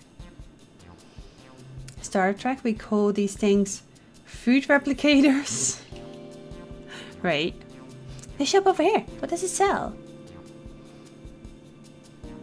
Ah, yes. Let's go and take a look.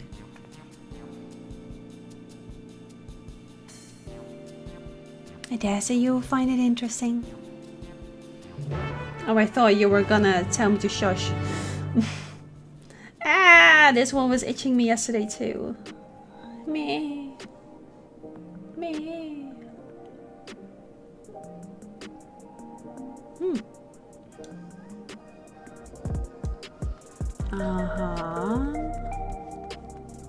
Ba-da-ba-ba-ba-ba.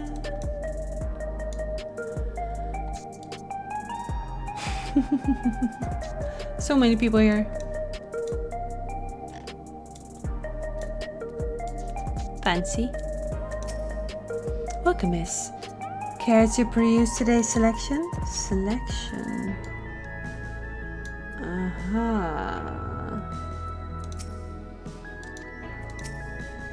This shop sells food. Those are the items on the counter. That's food? Can't imagine what they taste like. Plastic. I thought you might be surprised. Your countrymen were too in the beginning. Come, you must sample something. Choose one and I will purchase it. Welcome, friends. How lucky you are for Her Majesty to treat you. The 5 items on display are most popular. I recommend one of them, if this is your first time.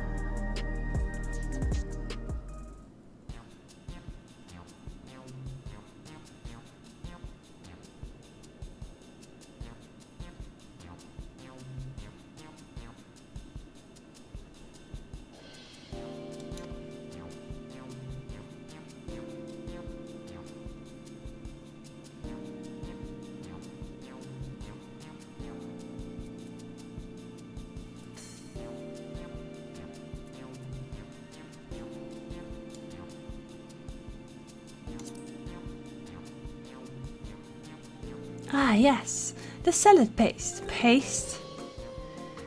This is designed for those who are concerned about their figure. With its blend of 9 varieties of vegetables, it will help your efforts to slim down. Fashion models swear by it, and you can't get enough of the stuff either. You can check them all! This here is cultivated steak. It's not quite the same as the real thing they produce in the outskirts, but it's a sight more affordable. This product is known as Gold Label, and is a delicious hybrid of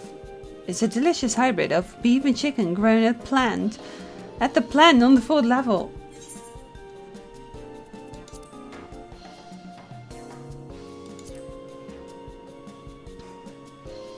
Keen on the perfect meal bar, are you? It's all nutrients your body needs packed into a single foodstuff. Is this Archon loaf? The flavor is formulated to never taste dull, and one bar will satisfy you for a whole day. Many folks prefer this to take in multiple meals. No! That's not my kind of food. Ah, the reviving tonic. I take it you're thirsty. The flavor is a sublime blend of sweet and salt, and it stays fresh for over 10 years thanks to the special container.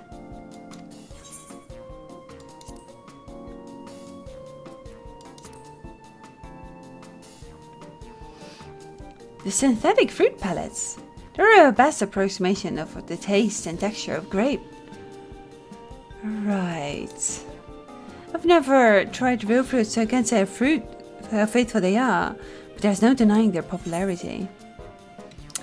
Chat, help me. Do we take that one, the grape? I think the grape is probably the most popular because grape. Or yeah, the green one. I don't need to be slim. No, I'm not taking the middle one. I want to eat multiple times a day. I want to savor my food. At least twice a day. The green one or the purple one?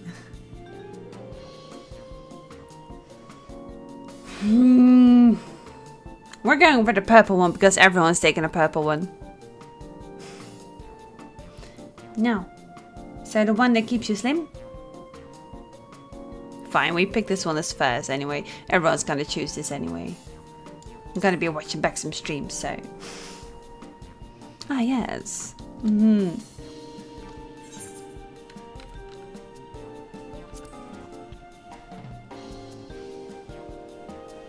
Insane.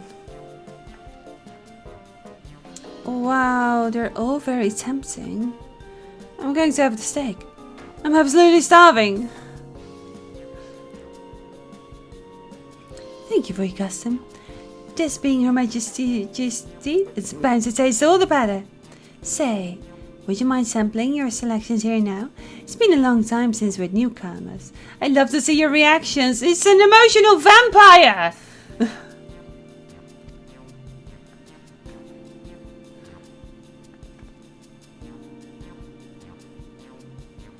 This is a great chance to learn about the Alexandrian culture of his own. Let's dig in.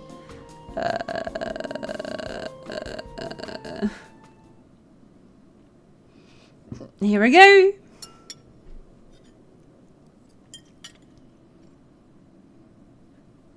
Following Wiglama's lead, you sample your selection. Amazing!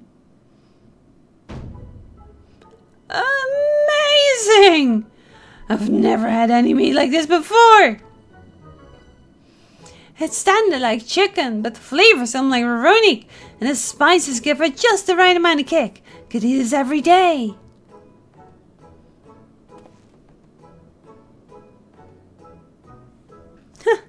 Don't mind them. They're just happy to see your honest reaction.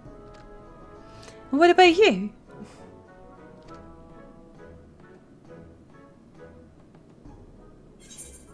It's fantastic. It's pretty good. It's...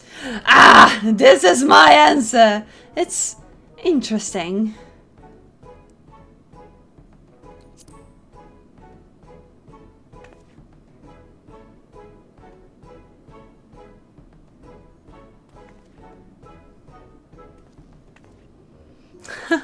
It's always such a pleasure. My thanks for humoring me. This does take me back. Though it was chaotic when the people of Toliola first arrived, we endeavored to learn about one another and embrace our differences.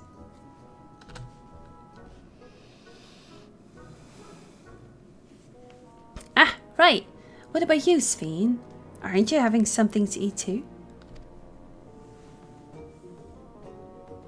I appreciate the thought, but I'm fine for now, thank you. She probably had a bar.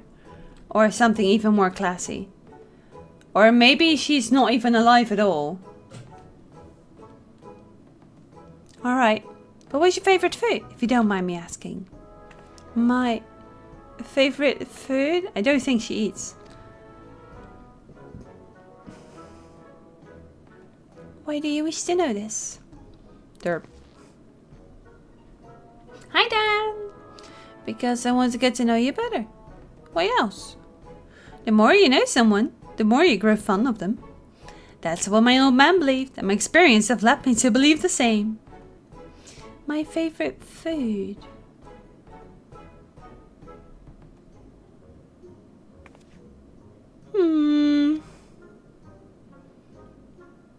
Is it such a difficult question? Yeah, if people don't really care for eating anymore. I think Sven is an android, right? Yes!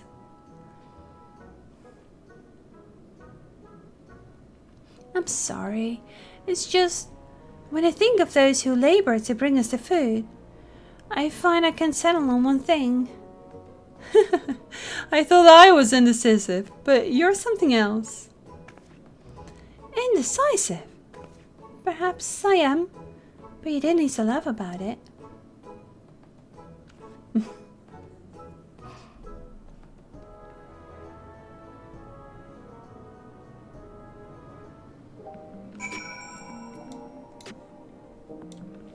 Tiny Raja.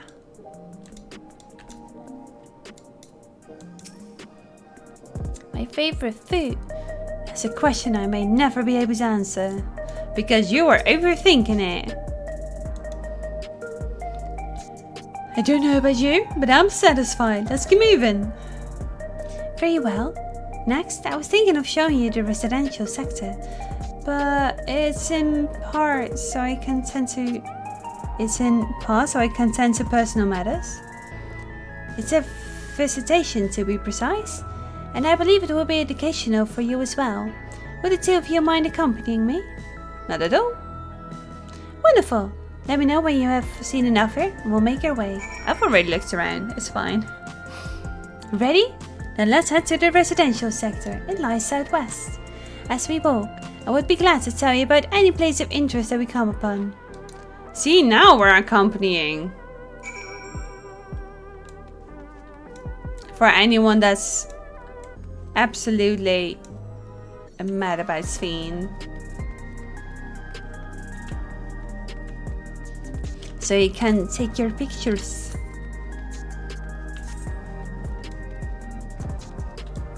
So you can just like take her along everywhere. So she isn't really gonna show you everything? Okay.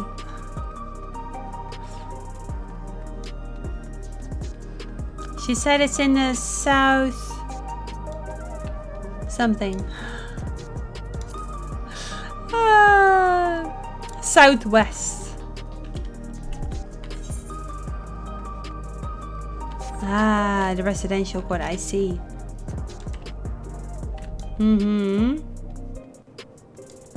Okay. Okay.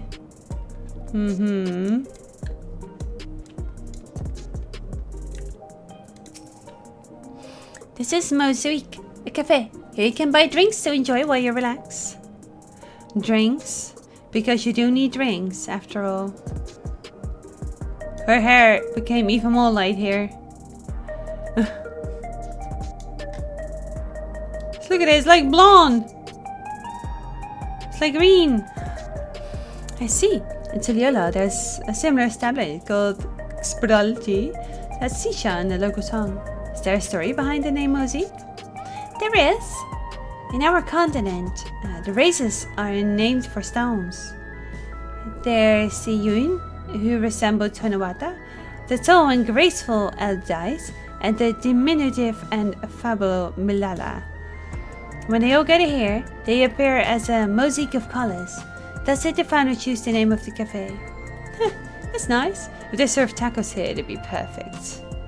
Tacos? A traditional Diwali dish. One of my favorite foods. You must try it one day. Oh, yes, definitely.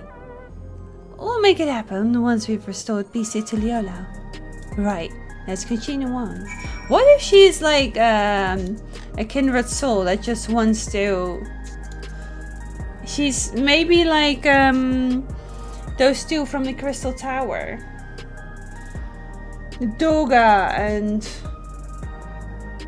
Yue or something? Somehow surviving. Have you eaten these tacos before? For Lamati to recommend them so highly, they must be delicious indeed. You changed your text. Aww. Let's go for... I didn't talk to them before.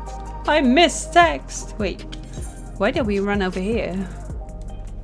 I guess you can run anywhere and everywhere. And I don't really care. Does she also look mad when she runs? She does. Sorry, it's a tiny detail. I will just go here. This is fine.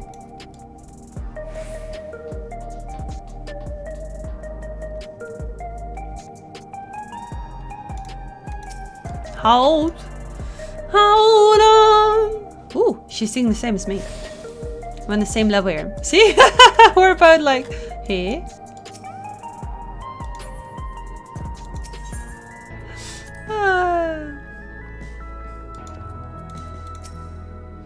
And here we are. These buildings are where citizens live. Yeah, I told you that these are like the residentials. Massive! Each one is bigger than the palace. They have to be, for just about all Alexandrians have apartments here. Lest you wonder, I made a visit some people. Their apartments is in the building on the left here for the residential radius 9 to 14. Residential radius? That's right. Come, the doors open automatically.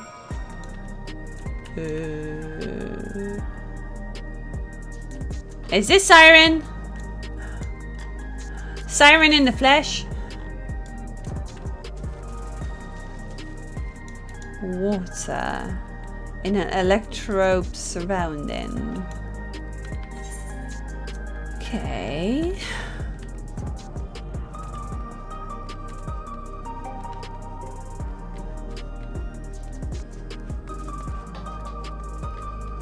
But why does it all look so closed off and futuristic?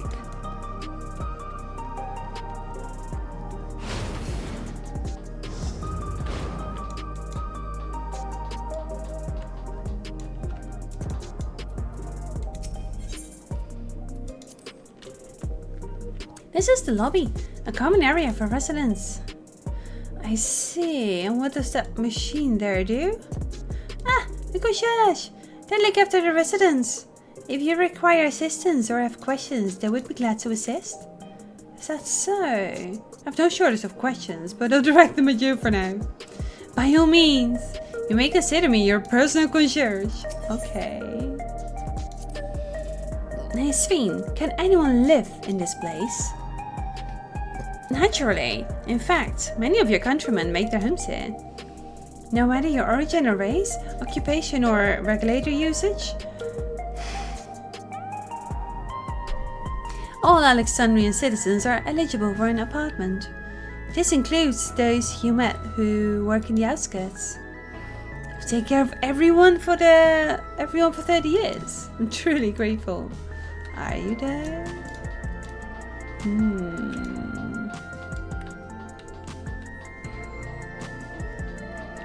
Okay.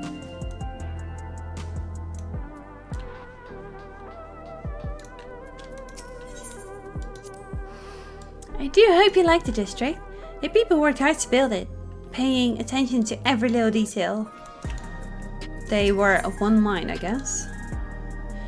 You really get the sense that Sven loves her nation, don't you? Well, she's almost like the Frog Princess. Her design is very making me think of the Frog Princess. This is the place. Mother and son live here. Are we gonna recognize him?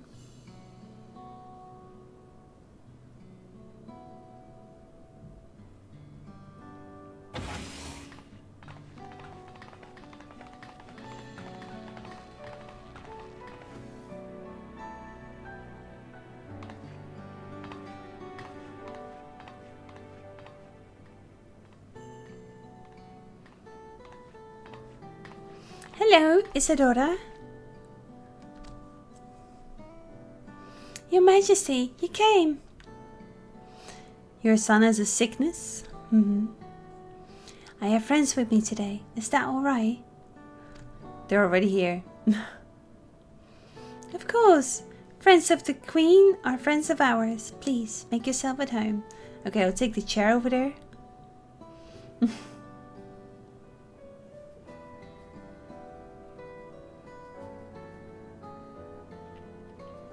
How has Milos been? There's been no change, but the symptoms are thankfully mild today.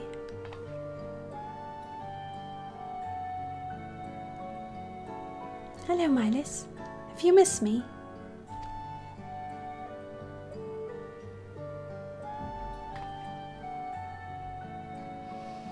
My son was born with Levin sickness, a severe etheric imbalance towards lightning. As a result, he suffers from paralysis. He cannot walk and struggles to speak. For a blessing, he still has his hearing, and even on bad days he can communicate with his eyes. Then why don't we take him out of here? I see. Sven visits often, does she? She does. Milos simply adores her. He sometimes even manages to smile when she's here.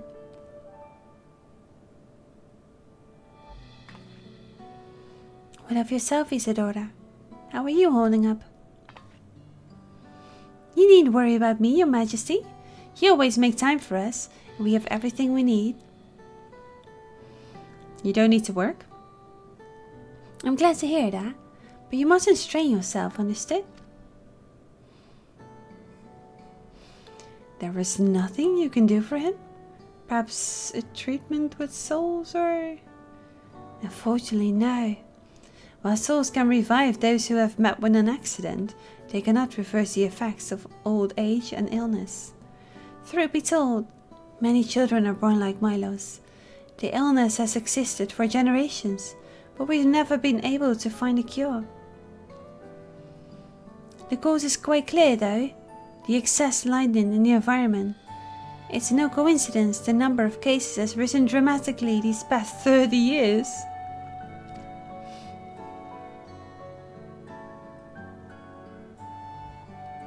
It's all my fault.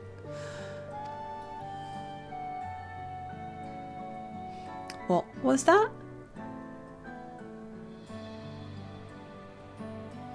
I'm sorry, Isadora, but I must be going. I promise to make a proper visit next time, with 3 to share. There's no need to apologize, Your Majesty. If it weren't for you, Milos and I wouldn't still be here.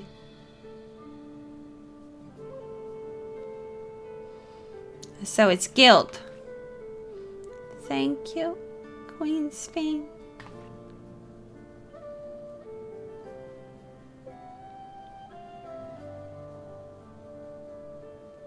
It's my pleasure, Milos. I'll be back soon. So be a good boy. For your mother and me. And he also gets soul cells?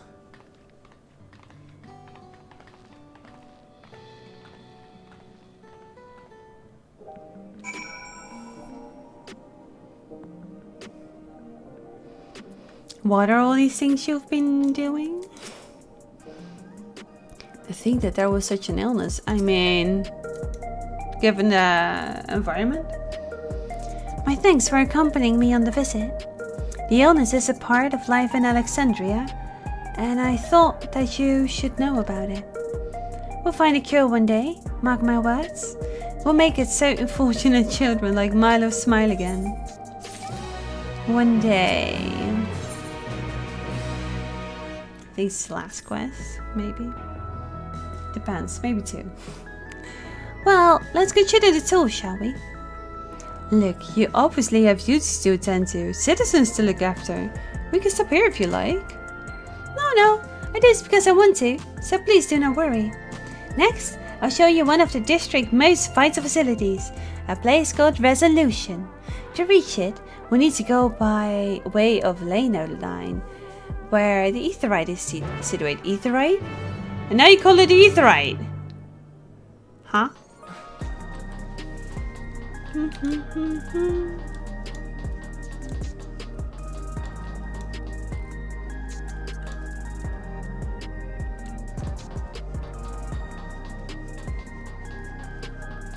Is this the emergency exit?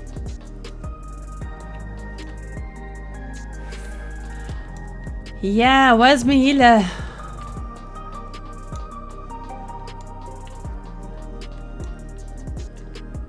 This feels very Shinra.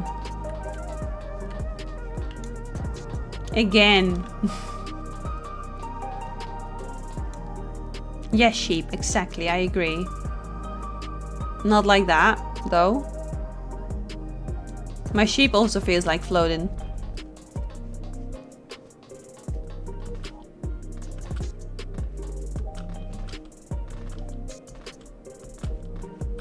Whatever.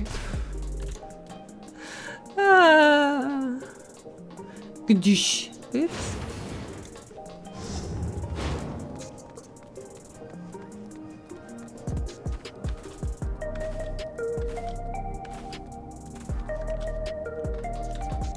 Many thoughts in this head. Oh yeah, she said that we had to go through the main Aetheryte. And I just went la la la la la la la. I'm still running around. Because this is all the residential districts. But it still feels a little bit like the spaceship. But then with actual green because they actually know what they're looking for.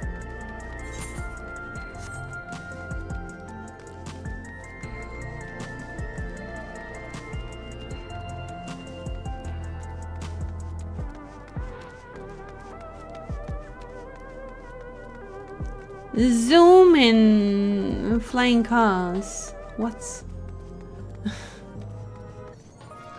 We hardly have gas in the use yet. Here you already have flying cars.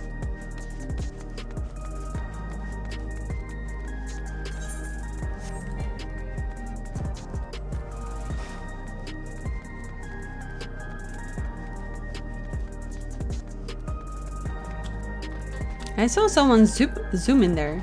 It's like, bleh, you know? Hello. Ba-dum, ba-dum, ba-dum, ba-da-bum. Woo! Shut by. Don't tell me we need to use that now. Are you scared? She's scared of everything! Everything is different as Celiola. The conveyor ahead will transport you to the government sector, where Resolution is located. The markings on the conveyor indicate its direction, and there's a pair just like it on the other side. Is it safe? No, it's not. It's a grinder. Extremely. There's no need to be afraid. Who said I was afraid? Come on. Is it like a boat? Do I have to fear it?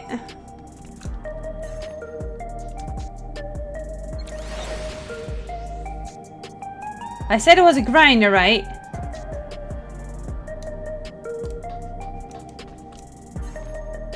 Ah! It's really a grinder!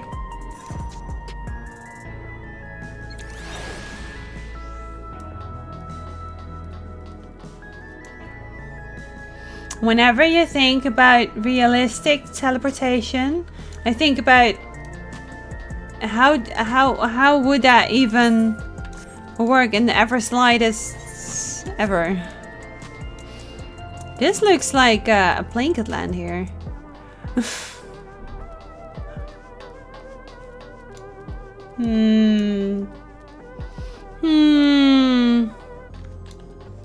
Weird.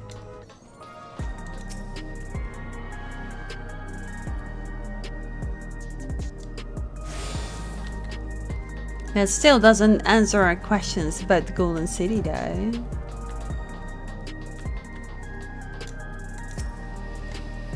Nothing to it, eh? A child's amusement, right? And here we are, Resolution, the operational heart of Solution 9. From Resolution, we oversee the running of the district and provide essential services to citizens, such as welfare support and job introductions. It's quicker to show than tell, so let's proceed inside. So, people are still having jobs here.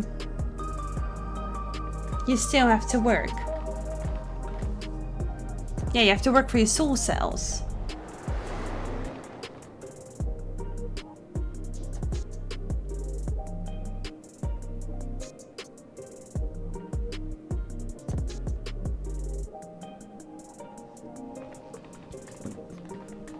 Strange contraptions everywhere you look. What's that?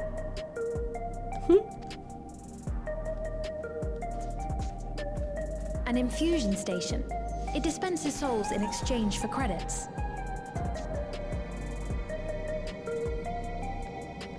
Through hard work, citizens can obtain the peace of mind provided by spare souls.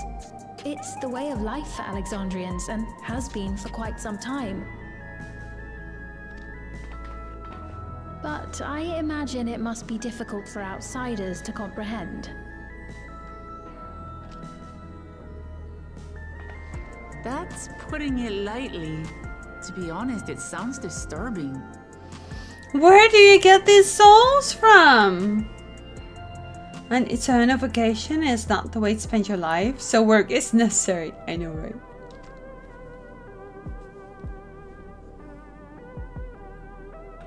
Still, I won't dismiss it out of hand. Practices like these don't arise from nothing. There's a reason why your culture is the way it is, and I'd like to understand. Won't you tell us some of your realm's history?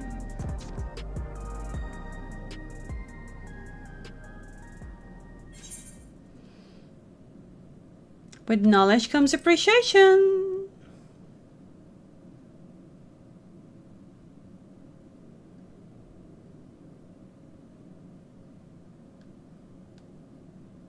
Very well. Be warned, though, that it may take a while. In the distant past, over 1,000 years ago it's said, lightning energy began to swell in our world.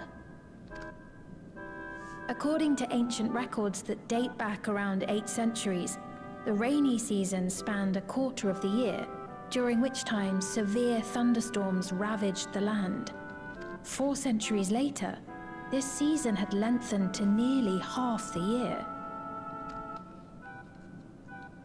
The trend continued, with our ancestors spending longer and longer languishing beneath storm clouds. Crops failed and livestock starved.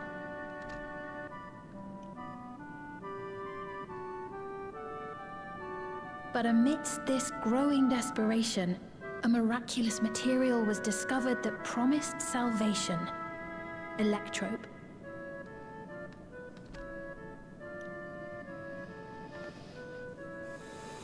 The stuff that's used everywhere here. And how did you find so much of it out of a sudden? Is it created?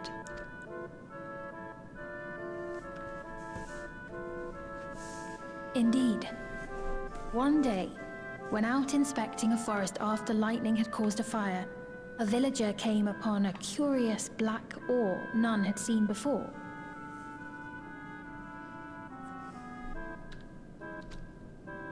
Testing revealed that the ore possessed a singular property. It could store lightning and convert it to other energies. In that instant, the scourge of endless storms became a blessing. Dubbed electrope, the ore found use in myriad inventions and dramatically improved people's lives.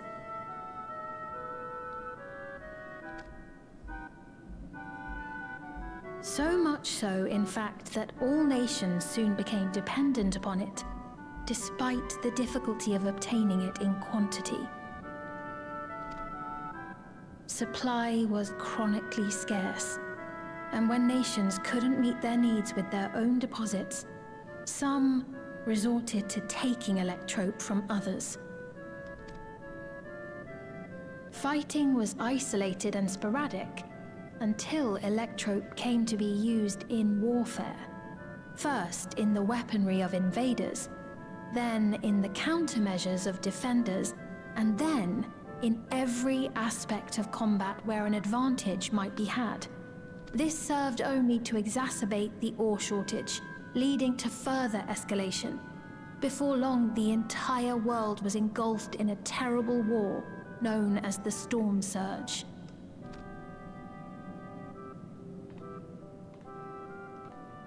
As the war came to a head, Alexandria's neighbor, Lindblum, committed its stores of electrope to the production of a weapon of mass destruction.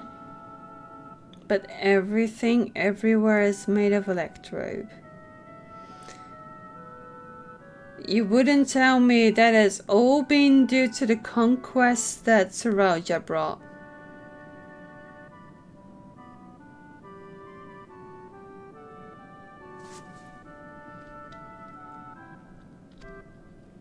They deployed it on the front lines and triggered a calamity of frightful magnitude. Not even their own scientists had anticipated the force of the lightning that was unleashed. The energy inundated the entire continent, laying it to waste. Rip. This was hundreds of years ago. That's true. So that's how your world came to be this way.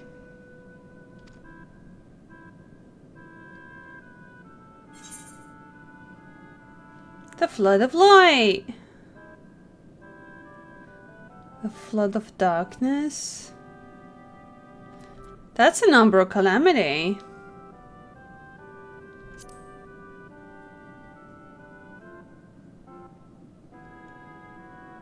You truly know a great many things that I don't. I should like to learn about you too sometime.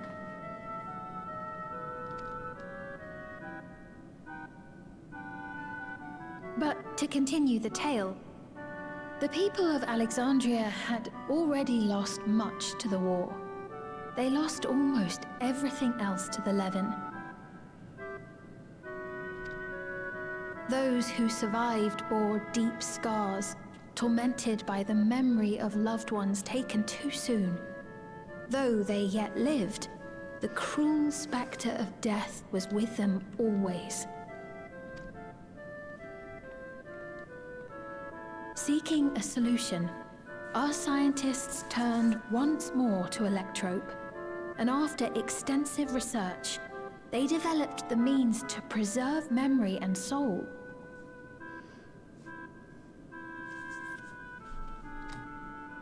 Physical death isn't the end. So long as our memories endure, we may live on.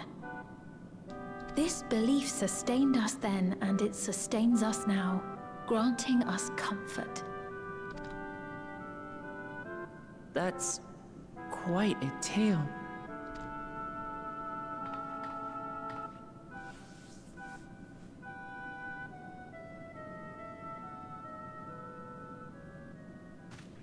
Your Majesty, help me! I beg you, help me! I am out of credits and I have no more soul cells. What's the matter? I've got no souls left. Not a single one! But the lot at Soul Supply refused to give me any! Shocker. Please, you must do something! My apologies, Your Majesty. This man, he does no work. Instead, he drinks his days away on Trueview.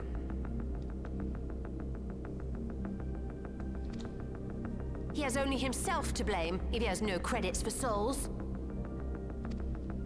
That's not true! I'm a fighter at the Arcadian. Or rather, I was.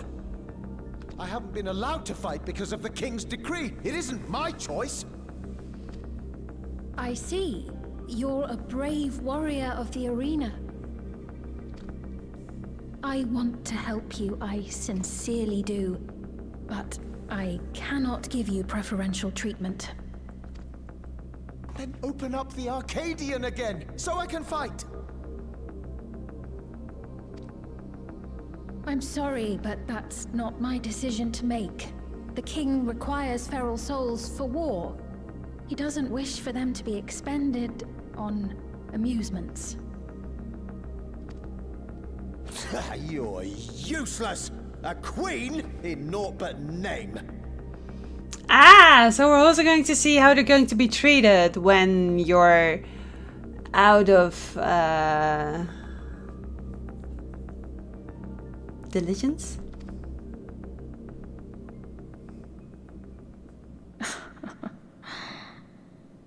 Insolent wretch! How dare you take that tone with Her Majesty? It's quite all right. Such things don't bother me, nor do I think ill of this man.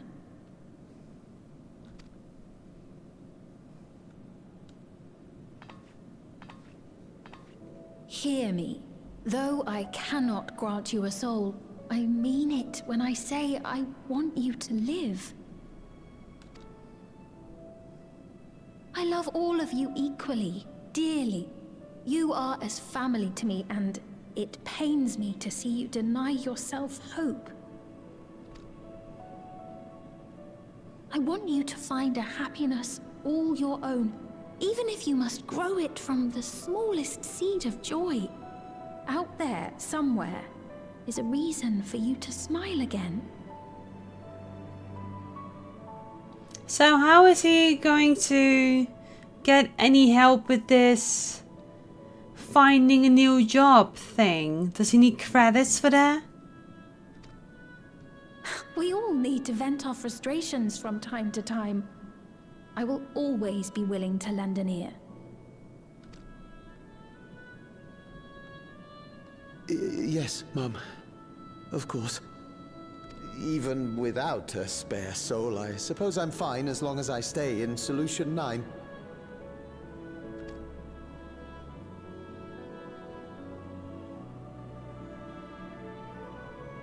I apologize for my rudeness.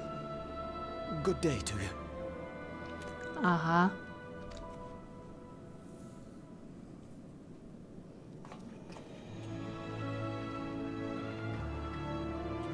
Keep your chin up, my friend. And when you feel better, I'm sure you'll find another way to apply your talents. So with what credits does he then drink?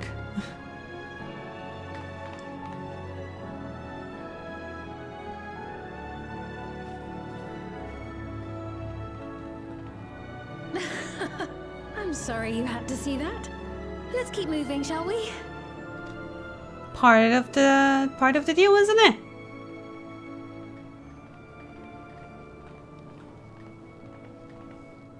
Right.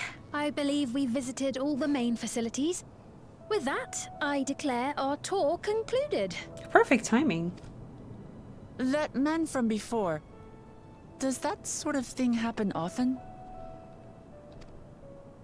Somewhat. It's unavoidable. Hardships are a fact of life.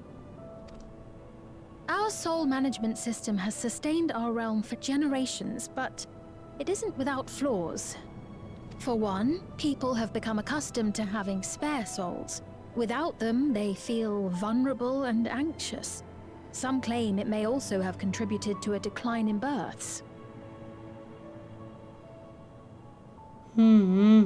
True. It's like these things, you know? They're not cheap.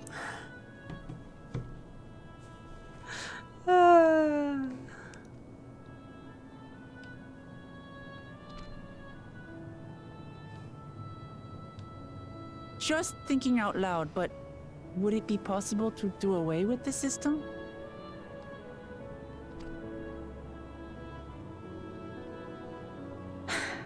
No.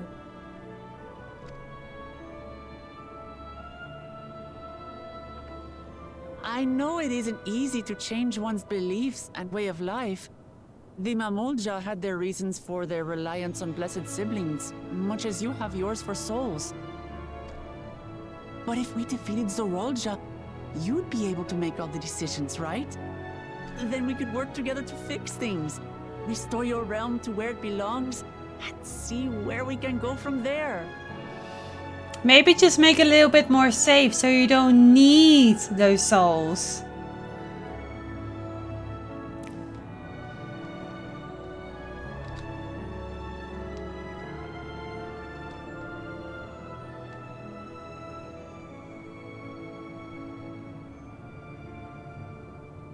Listen to me. There's something that I need to tell you. And the little Zaraya soul's gonna tell.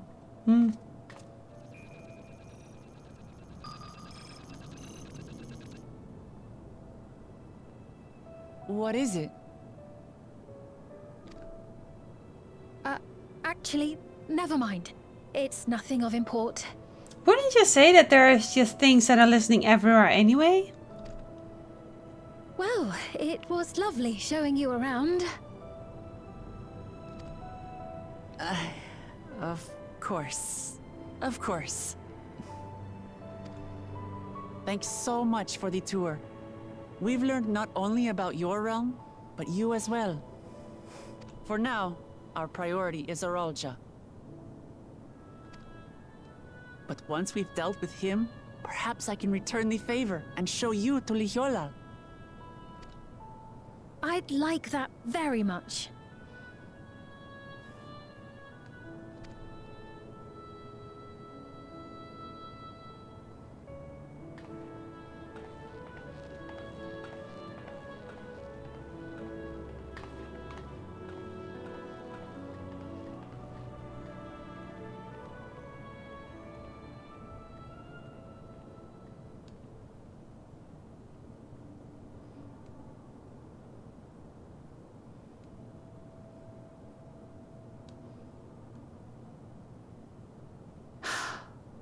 It seems I've no choice but to continue down this path.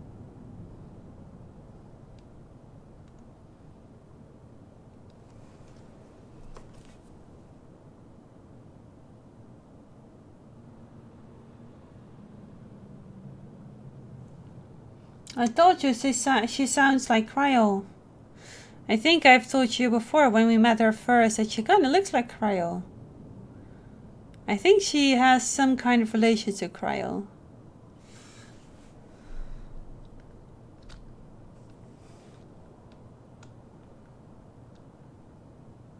Forgive me, Val Wuklamart, but I must disappoint you.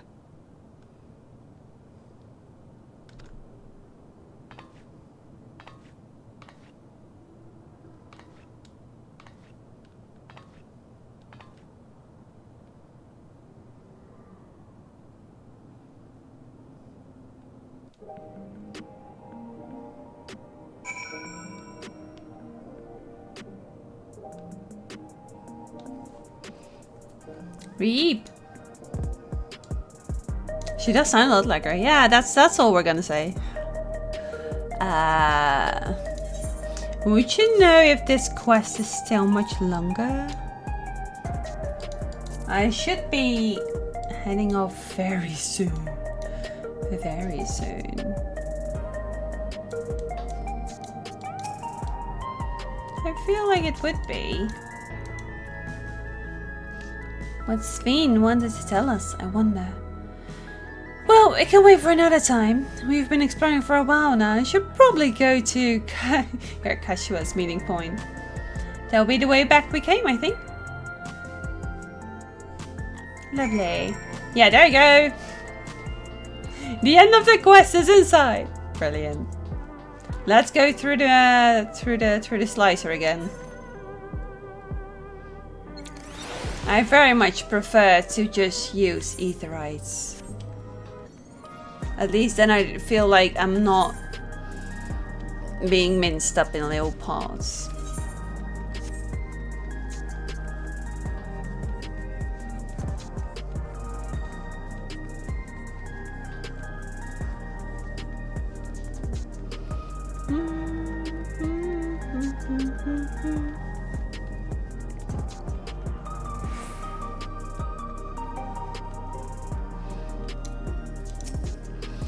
Another cliffhanger! But at least new zone unlocked. Sven genuinely cares for her people. I can respect her for that. And thanks to it all, I've come to better understand the lives of Alexandrians. They don't feel so strange and distant anymore. Oh, weapon.